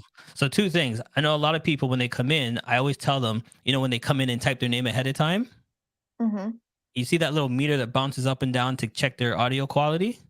I always tell my guests in that email that I sent them, please check your audio quality before you come into the stream. Yeah, I do have that in there. It's just that I can't tell that it's different when we're in. Okay. It sounds good to me. It sounds good to me. And then the last few ones that I've done, it's just different. The level's different. Got you. I'm trying to figure out, there is a program actually you can download. I think Xander, I saw Xander on the phone. Xander, he's typing away. Oh, good. Okay, perfect. Xander's on the phone. He's got it, man. I see. Awesome. Let me just. So we're getting that actually. There is a program. His dad, Leo Mandel, actually recommends it a lot. It actually will let you it'll let you see the decibel levels. There you go. Okay. And so then what you can do is so at that point, that's where you can use the auto metering program. And so you basically it would be part of before somebody goes on, like, 15, 20 minutes. Once you obviously learn how the program works, somebody joins, you check their audio levels with the tool. It can show you the decibel levels. And then you can have them adjust their gain and whatnot to bring people to different levels. So you learn loudness meter? Hold on. All right, Xander. I'm actually going to bring Xander on real quick. Hey, buddy. You're muted. There you go. All right. So what did you find out, pal? Julian loudness meter is the one that he uses for pretty much everything. It's I've never used it personally, but I've been in the room when he's using it. I've seen it being used. It works pretty well. I would recommend it. This one, by the way, for those of you watching, it's this one, the Julian loudness meter. There's a free version. There's a pro version. By the way, they do have a Black Friday special. It looks like 38% off of the pro version. So, but what it does is it makes it easy for you to do that measurement across different audio. So that way you can figure out, like, hey, is somebody coming in, or is their volume too low? How do they go about changing? Because the other problem you have is if you tell people like, hey, turn it up, you would also be able to see clipping as well with this. So then clipping is basically where, like, it's basically peaking. It's getting too high. And so as a result, it's going to clip the audio. So you're going to start to hear like little pieces where, like, it might be some extra feedback on the audio. Actually, Xander, if you want to add anything to this, feel free to. So I'm going to keep talking, but, like, basically if you keep increasing it too high, the audio is going to get too high, and it's going to start to clip. And then it's going to be harder for people to hear the stream because of that, Carla. So they will adjust our audio, or can I adjust it? You will want to you will want to run them through this program on your end. So like you would have this, you'd open it, for example, and then you'd be able to hear each person's like you'd have, for example, if all four of us were on, you'd mute yourself, you'd mute and then you'd work with this individually.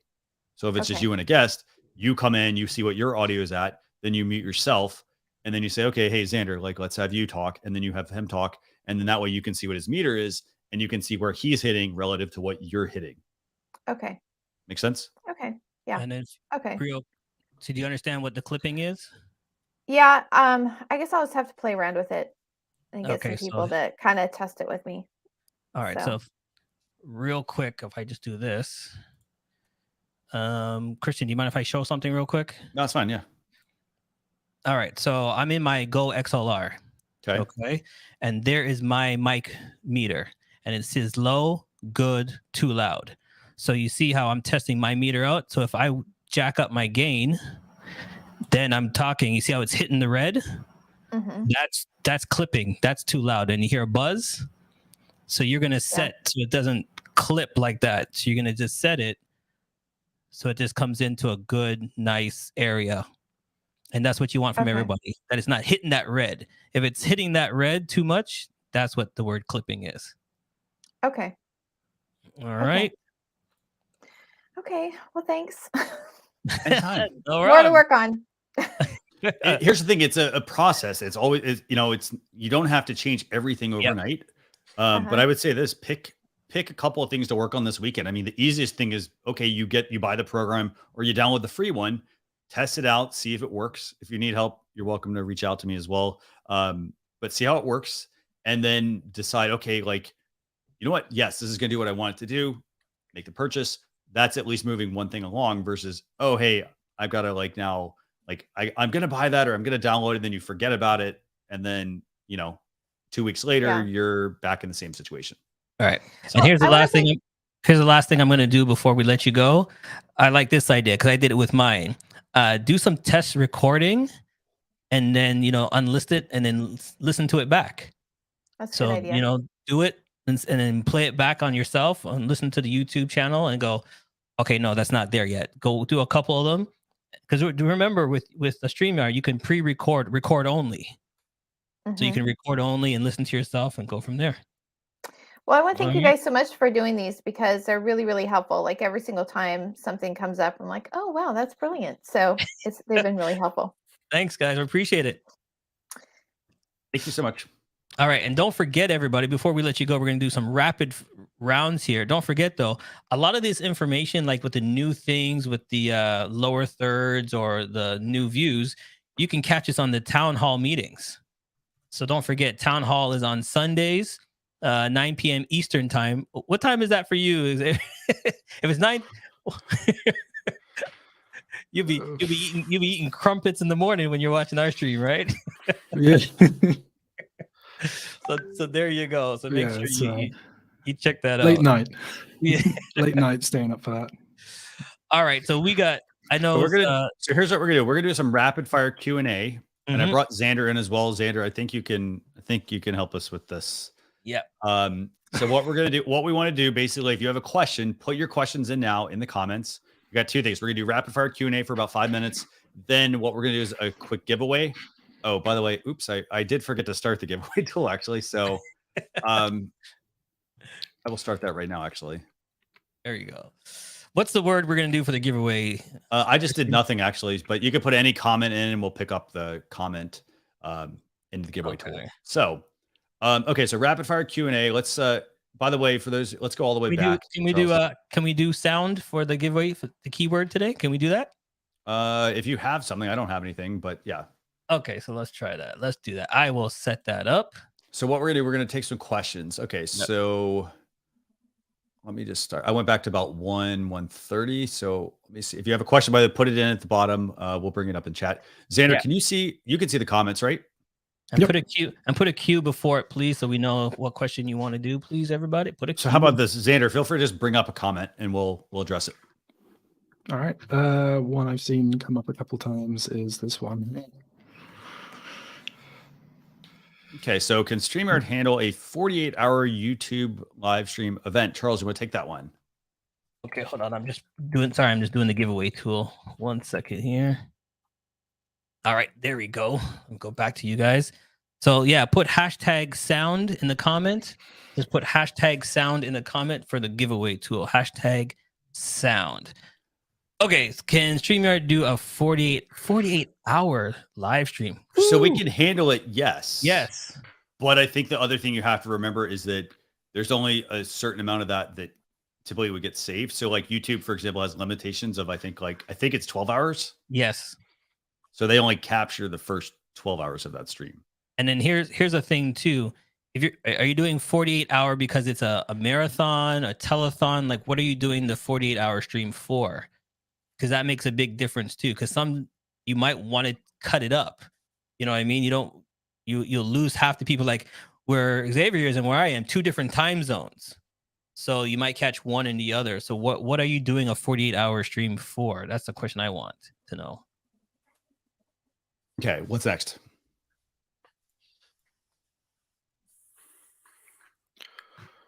All right, let me go back to some of these comments. Ooh, everybody's putting in the hashtag. We'll get to the hashtag in a minute. Yeah. Let me go back. Let me see here. Question. Oh, we did that one already. Check your settings and okay, so it's not really a comment, it's a more of a thing. Sure. Check your settings for music, instrumental. If you're doing sound. So they want to know about sound. How can you bring in sound? So for me, like sound effects. Yeah, so I bring sound effects through my Go XLR Pro. So my Go XLR, I have sound effects that I use right here. So when I was bringing everybody in, and then I just push a button just for the chairs, I'm taking mine from the Go XLR. So that's my little meter right there. So you can bring sound that way. You can also use, like I've got a Rodecaster Pro, same thing. I have sound pads.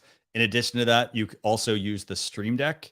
If you have a Stream Deck, they have the ability to attach a sound effect to a button. Yes. In addition to that, if you're using, if you're on a PC, you can check out Voice Meter. So if you go to, and we'll try to get a link to these videos actually. So we have some Voice Meter tutorials. You can bring sound in via the Voice Meter app. And then there's also on on Mac, there's also Loopback. Yes, that's a big one too. I know you recommend that one. Loopback is another one that you can jet as well. Okay, so what other questions do we have, Charles? Girl from a 2 weeks wants to know, okay, let me see any questions coming in. And feel free to just bring them on screen. Okay, hold on. Here's one. Showing the keys clicking. I'm going from solo layout to group layout to banners, etc. Okay, so my suggestions for that would be it's all partly about microphone placement. Yes. The other thing though is there are not saying you got to buy these, but there are silent keyboards and silent mice. So is it when, okay, hold on, let me see if I can do it. So you're looking to get a next guess and that's the sound you're hearing? Okay. So what I try to do is if I'm going to type, for me, I kind of fake the funk. So if I'm going to type something, I'll say to Christian, so Christian, tell me more about what you're doing. And I'll just put him full screen and mute myself, type the banner so they don't hear it, and then come and then add myself back in. That way they didn't hear my keyboard typing away. So it's how you run the show and go with the flow. So instead of typing while they're speaking, you don't want to look like you're typing during your interview. So put them full screen, mute yourself, type away, and come back and go, okay, Christian, yes, I understand that. And here's the link you talked about, and then bring it across. Okay. Remember, you are the production person in your stream. Okay. So you got to know when to let someone go, bring them back on. All right. Any other questions? Pure Adrenaline Fantasy Sports wants to know, will the Cam Link allow you to connect an HDMI TV to a laptop? This is the Cam Link, by the way, we were talking about earlier. Xander, do you know the answer to that one, or pull up Christian full screen? I mean, it sounds like you want to use the TV as which, oh no, actually, I mean, that would, you just plug it in HDMI, but using the TV as an input sounds a bit odd. I don't know if that's I mean, maybe, I don't know, if you're watching some sports, you want it as a source. I don't know, but I'm trying to picture that for myself. So yeah, they have the screen. They want to run HDMI into the, like, I don't actually think, like, I personally don't think you would need it. I mean, it's designed for cameras. Yeah, because can't you just bring in the screen in and then add it as another source? You could potentially, I guess, I think it comes down to application. Like, what are they looking to do with it? So, I mean, because typically the cam link is for converting the camera signal to be able to be brought in. The TV very likely doesn't need that. Because don't forget too, within StreamYard, you can share screen, you can share videos, you can do all that into StreamYard. So if you're trying to bring something in from another TV screen, just go to share screen button. If you're trying to bring a video in, you can upload a video. So I'm kind of wondering, how would you just use that? You could just use it all into StreamYard. You don't need another screen. Yeah, that's one that I'm wondering. Okay, well, if you have additional information, just let us know in the comments, and we'll work on that. AB Cami M is saying, can Google Ads help my YouTube channel? It can to a certain degree, like, but they have to be good ads, for example.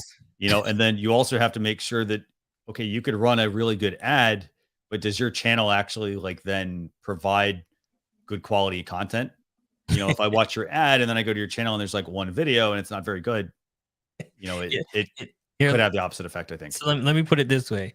You do a great ad for you're an artist and you're a singing artist. You do a great ad for the album. You spend a good money for the album's out, you're all excited, but you don't have a song. It's kind of a waste. Okay? They need to go together. I have my song first. It's a great song. I know it's a great song. Then I'm going to advertise the album to promote the song. You got to have both. So don't waste your money on ads when your channel doesn't really help or it's not up to par yet. Okay, we got another question. This is from Santa Claus, North Pole, Canada. Can you suggest various places to purchase microphones, perhaps a good mid-range microphone from a decent company?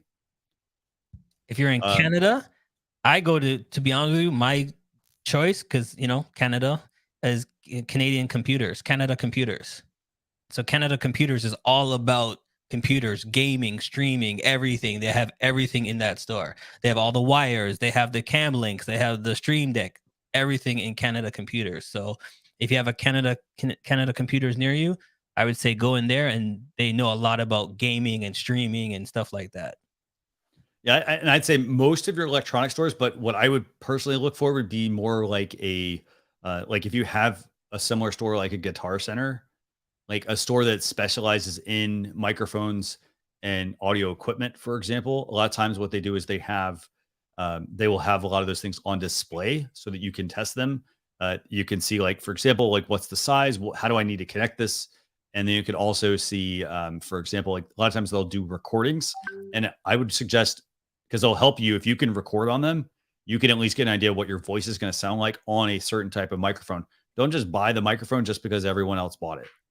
Right. You want to test different mics based on your setup, based on your vocal pattern, to see what sounds the best. The other thing I'd also say for a good mid-range mic, for example, there's the Shure MV7 is a very good mic. It's got XLR and USB connections. So XLR means you need a mixer and possibly a cloud lifter. If you just want to plug in via USB, you can use that. Rode makes really good ones as well. Rode makes a NT USB, which is a very good USB microphone as well. Sorry, Yep. and you're from Canada. How did I forget this? Long and McQuaid.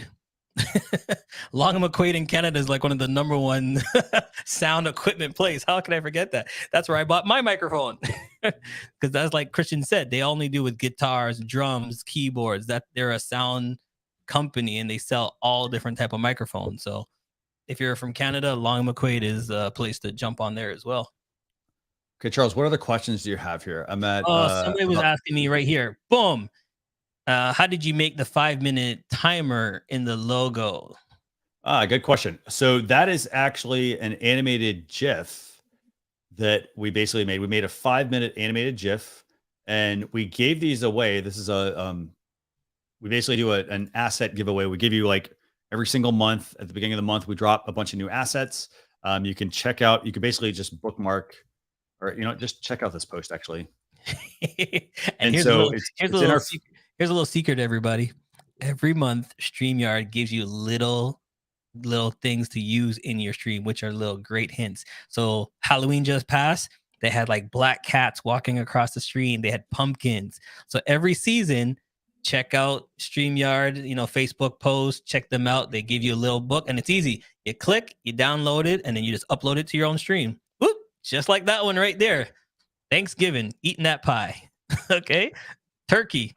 And these are all in Facebook, in the StreamYard community. They dropped a post and you can use them for your streams. Let's see. What else? What other questions do we have? All right. A couple of them just came in. Just bring them up. Someone's shocked. Every month, really? Yeah. We do every single month. Yeah, we do backgrounds, we do timers, we do animated GIFs, overlays. Yeah. Yep. And then I keep them. I have a folder that I keep them for the timer because they're great to use. They're great to use. Like, for example, that pie right there, that pie doesn't have to be used this month. If you have a cooking show, say you're doing a cooking show or you make cakes or you design cupcakes, that'd be great to add to your stream. You know what I mean? You say, hey, it's cake time. And then you drop that and you see the little thing eating the cake. That's perfect for your stream. So there you go. Let's see. So let me take this question from Tari. Actually, sorry. All right, I grabbed one. Would be nice if there was an easier way to find those. Easier way to find what? Is she referring to the assets? If it's the assets, bookmark the link. So first off, be part of the Facebook group. Yes. We do a post every single month. If you go to that one, I think it'll say, free assets for November. But go to that and then just within that folder, you actually, I think, can go back one folder and you'll be able to see, I think, all of the months. Yep. And so then that way you could just bookmark it every single month. When we make the post, you'll have the item bookmarked. Key thing is you have to bookmark it on your end. And we send it out through the Facebook group. Yeah. Here's another question that they just added right here. Sure. It says, does it include in how to create your own? Not on creating your own, because we do have like a designer that does these. Right. So, but you can create your own in Easel, Canva. Exactly. So if you want to go to Canva, learn how to do Canva, you can actually make your own. And like Christian said a couple of half an hour ago, there's a button there to go GIF. There's a button to go what's the word? I lost the word. Christian, help me out here. Transparent. There you go. Transparent ones, yeah. Yeah, transparent, and then you just add it so it's transparent background. And there's also actually, so if you're interested in learning about making overlays for StreamYard, just go to the StreamYard blog, by the way, or sorry, for your StreamYard account. The StreamYard blog, we have a whole bunch of articles there as well on using Canva and other tools to make a lot of these items. I want to bring up Teresa's question. She says, can I get a review of my YouTube channel next time you're on? So we don't necessarily review the YouTube channel. There is a YouTube channel review show. And that's this one, actually. So I just put a link to that. That's like the past one they just did. They do that once a month, and you can join them. They have a fun game show, actually, component. And it's fantastic. Little hints that they did the other day, talking about where you hit the one button and it sends you off to all your other connected streams. I didn't even know it was there. So make sure you check them out. They have great tips and tricks all in there for you guys. EP Creative Media is asking, are StreamYard looking to expand to accommodate better gaming streaming? We do stream to Twitch. If there's other streams that you want to do as well, just go to streamyard.com/contact. And there is a form on the page that you can fill out to just basically send our developers, whatever your request specifically is. So like just elaborate on what it is you're looking for. And then they can help you with that. All right. Any more questions? Let's see here. Got the key clicking one. Here's a good one. Jerome was asking, I stream on Twitch and would like to know if there's a good way to stream gameplay using StreamYard. So you could use the picture-in-picture feature. Yeah. I think I tried that. Let's see. And if you need something more in depth on that, let us know. You can also set up your like Xbox and your PlayStation as well. Those also can be streamed to as well. using StreamYard. We have a whole article on that on the blog. Let's see. And here's one thing, everybody. Remember, StreamYard has different view options and sharing abilities. So before you go live, if you go live on Thursday, you should be starting now until Thursday to find your new look. So for example, if you're doing a picture-in-picture and you want to change your look, then you can change, there it is. If Christian's my main guest and then I'm talking to each guest, look what I can do. Just swap. Something simple like that. All I did is drag and swap. Okay, it doesn't have to be the same view all the time through every show. Change up the views. Okay, if I don't want to be in the center, I want to put Christian in the center, just swap. And not every view works for it. Like, look at my head shape is way too big for this view. So don't use it. Okay, change the view and change the position. So if I'm the host all the time and I want to be in the top left or top right, just switch it. Okay, you are in control of the stream, how you want it to look out to the public. Okay, got a couple more questions here, by the way. Sis Izzy Thomas is saying, where can I get a new timer layout for StreamYard versus the 30-second pre-installed one that's there? One of those would be, I'd suggest creating your own. You can use services such as Canva. There's Wave Video. Yeah, just to let you know, guys, that folder we're talking about, that monthly folder, there are some new ones in there that they made.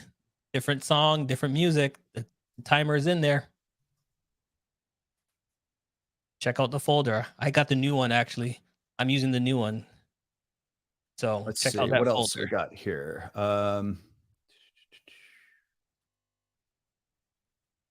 Let's see. And feel free to bring these up as you all are kind of going through it if you see things, okay? Oh, there you go. How did you get the timer at top right?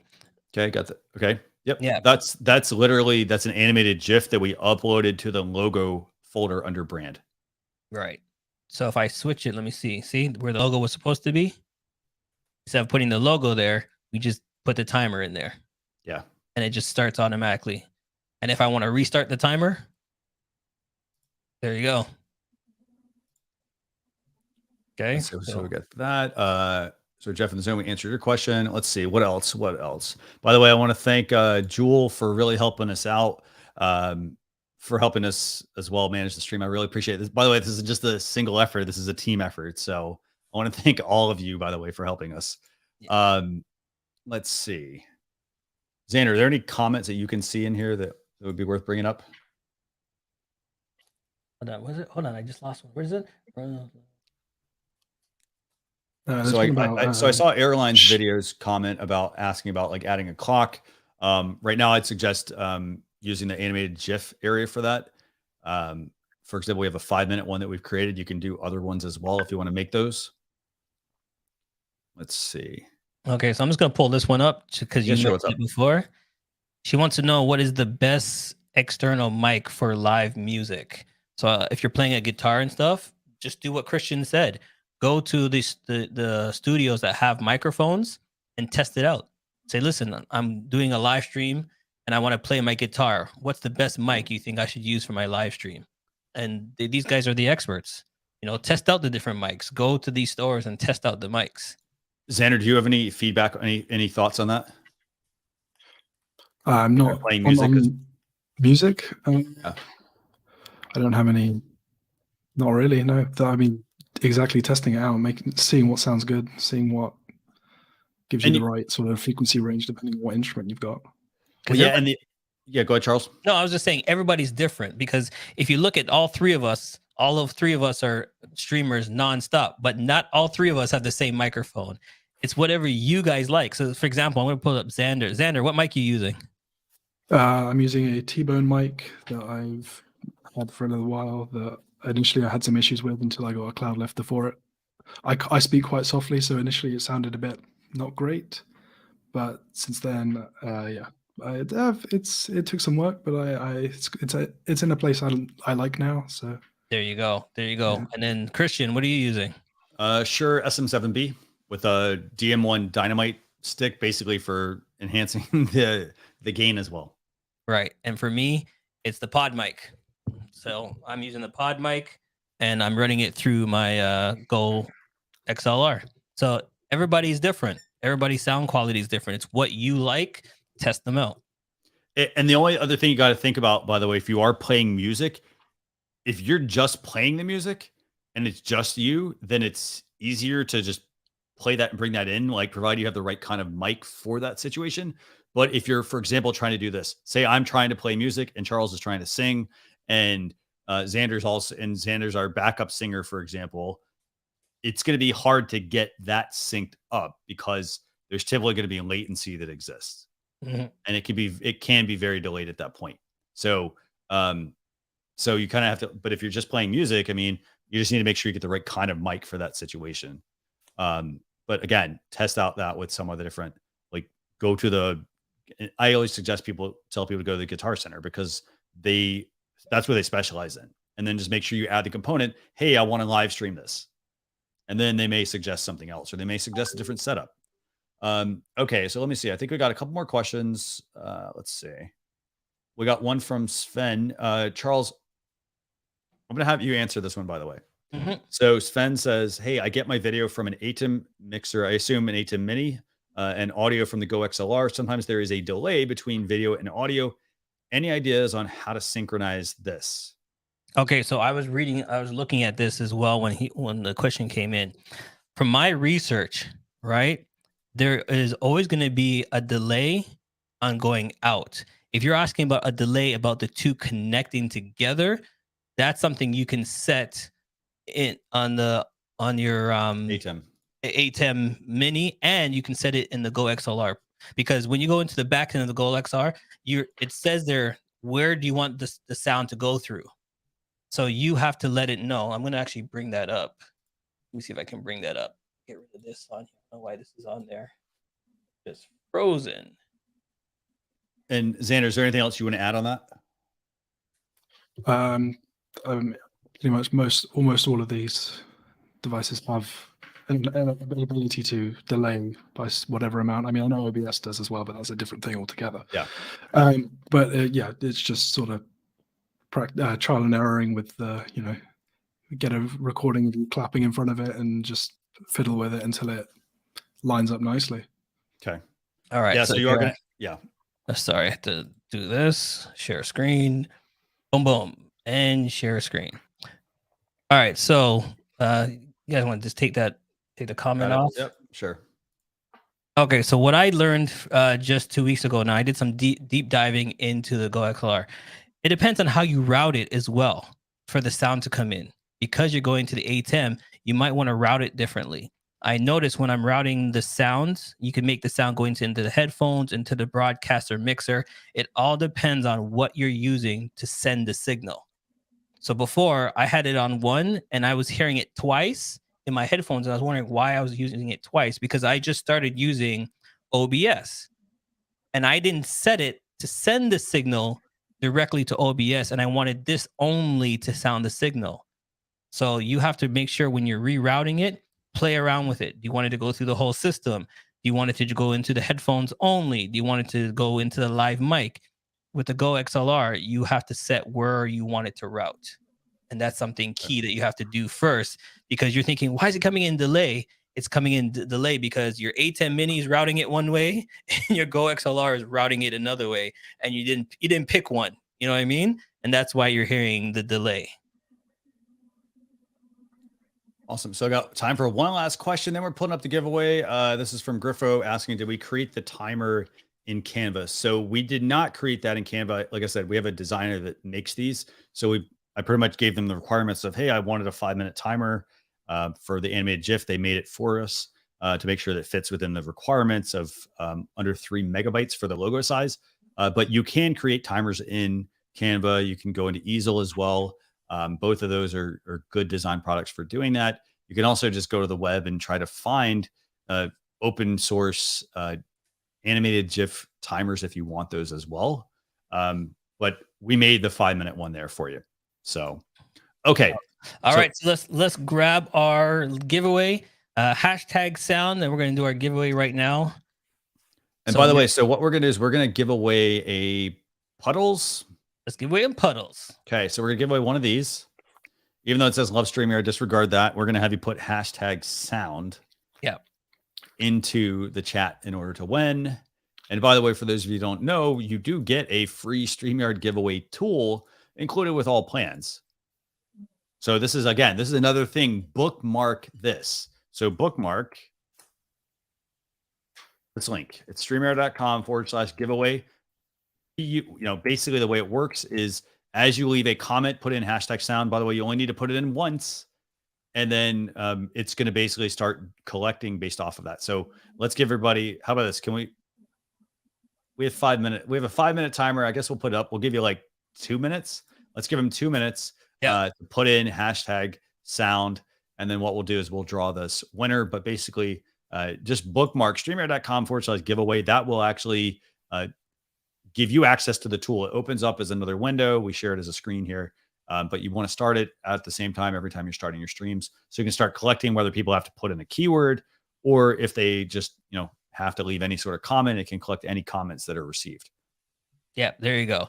All right. So while you're doing that, I know she's still in the green room. I'm going to bring her on real quick to ask one quick question because I know we told you to come back in. I know you've been patiently sitting there and we got like 4 minutes to count down. So your question's got to be quick. Here we go. All right. Hi, guys. Real quickly. I don't know how to change it around what you did. Charles, by the way, happy birthday. I didn't know that when I came on earlier. I don't know how to change it around. I have people there. Like I spotlight the person. I'm just saying, I don't know how to change it around. Help me. All you got to do is, for me, you click and drag where you want to go. Oh that's my God. Is that what you're looking at as changing people's position? Yeah, that's it. That was just because I was going to ask about the keys, but y'all answered that during the Q&A. That's all it is. So I click on your face and I bring you over to Christian's area. I let go and you swap.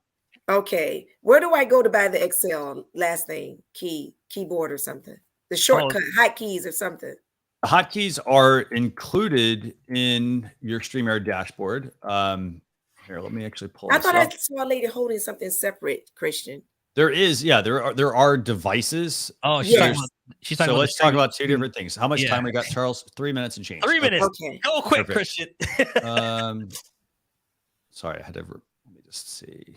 All right, so you're talking about this little doohickey thing right here.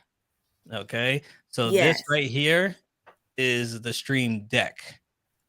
Okay, so when I push these buttons with the hotkeys, it changes what I'm doing for StreamYard.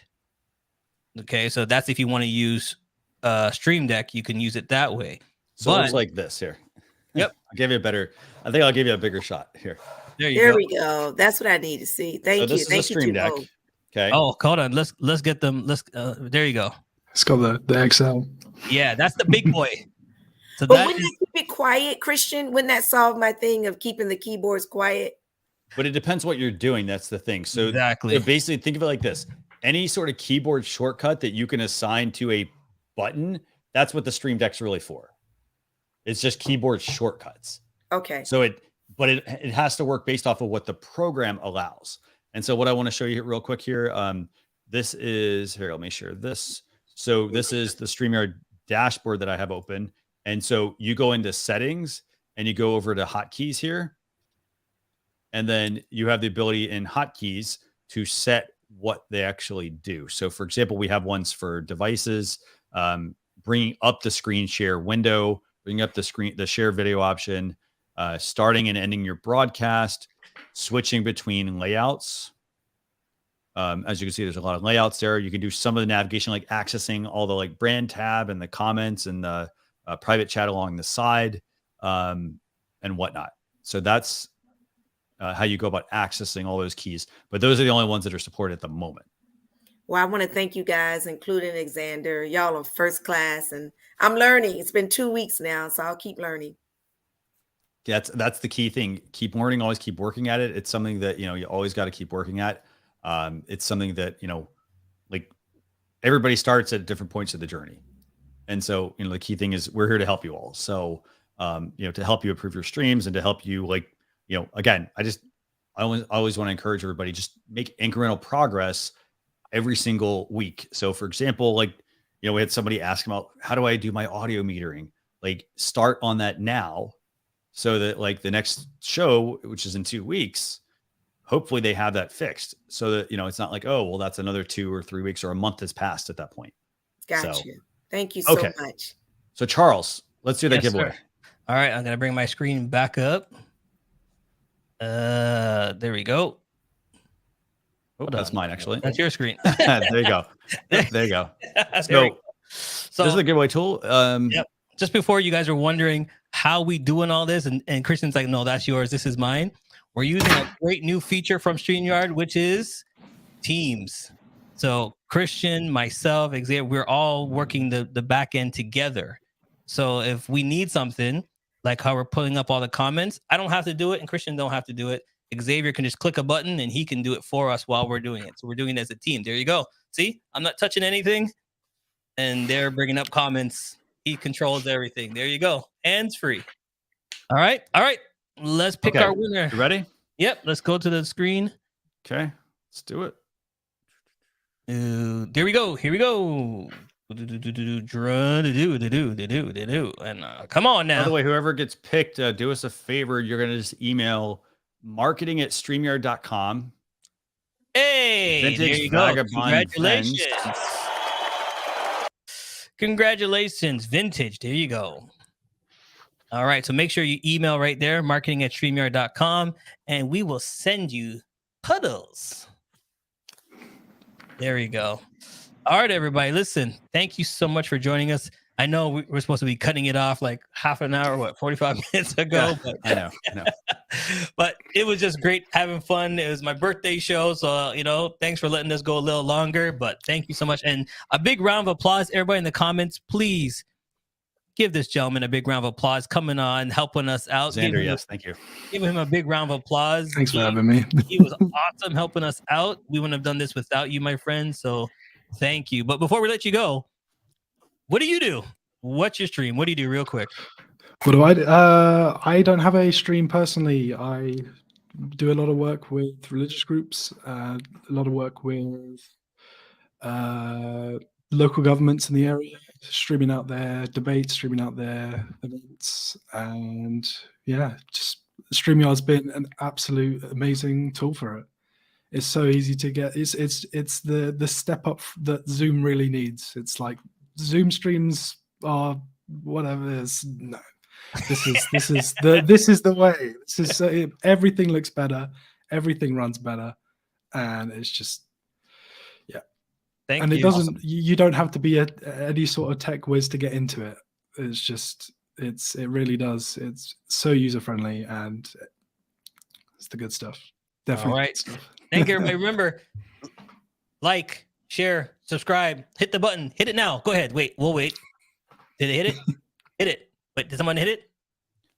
With that, I just have a couple quick announcements, and those announcements are, for example, we've got, if you've got a YouTube channel, make sure you go check out YouTube channel reviews. That's every second Saturday of the month. So they only do it once a month, but definitely go and check that out. Daniel and Dee run a great show. And then the next episode of Livestream, next episode of Livestream Reviews is going to be December 4th. So that's in 2 weeks. So we hope to see you back, but here's the thing. We want you to come back, but we also want to hear from you. What have you done in that 2 weeks of time? Like, what did you improve on your live streams? By the way, Charles, I think we got a topic for next show. And then don't forget, by the way, we have the town hall every Sunday, 9 p.m. Eastern Standard Time. Dan and Gage, the founders of StreamYard, they basically chat with viewers for about 30 minutes. That's a very brisk 30 minutes. They typically will make maybe some feature announcements, things like that as well. So make sure you tune in to that. Again, that's also broadcast here on the StreamYard YouTube channel, which hopefully you are subscribed to. But with that, we'll see you all in a couple weeks. But and for those of you who celebrate Thanksgiving, happy Thanksgiving. And thanks for all the love, everybody. Thanks for all the birthday wishes. I appreciate it, everyone. Bye, everyone.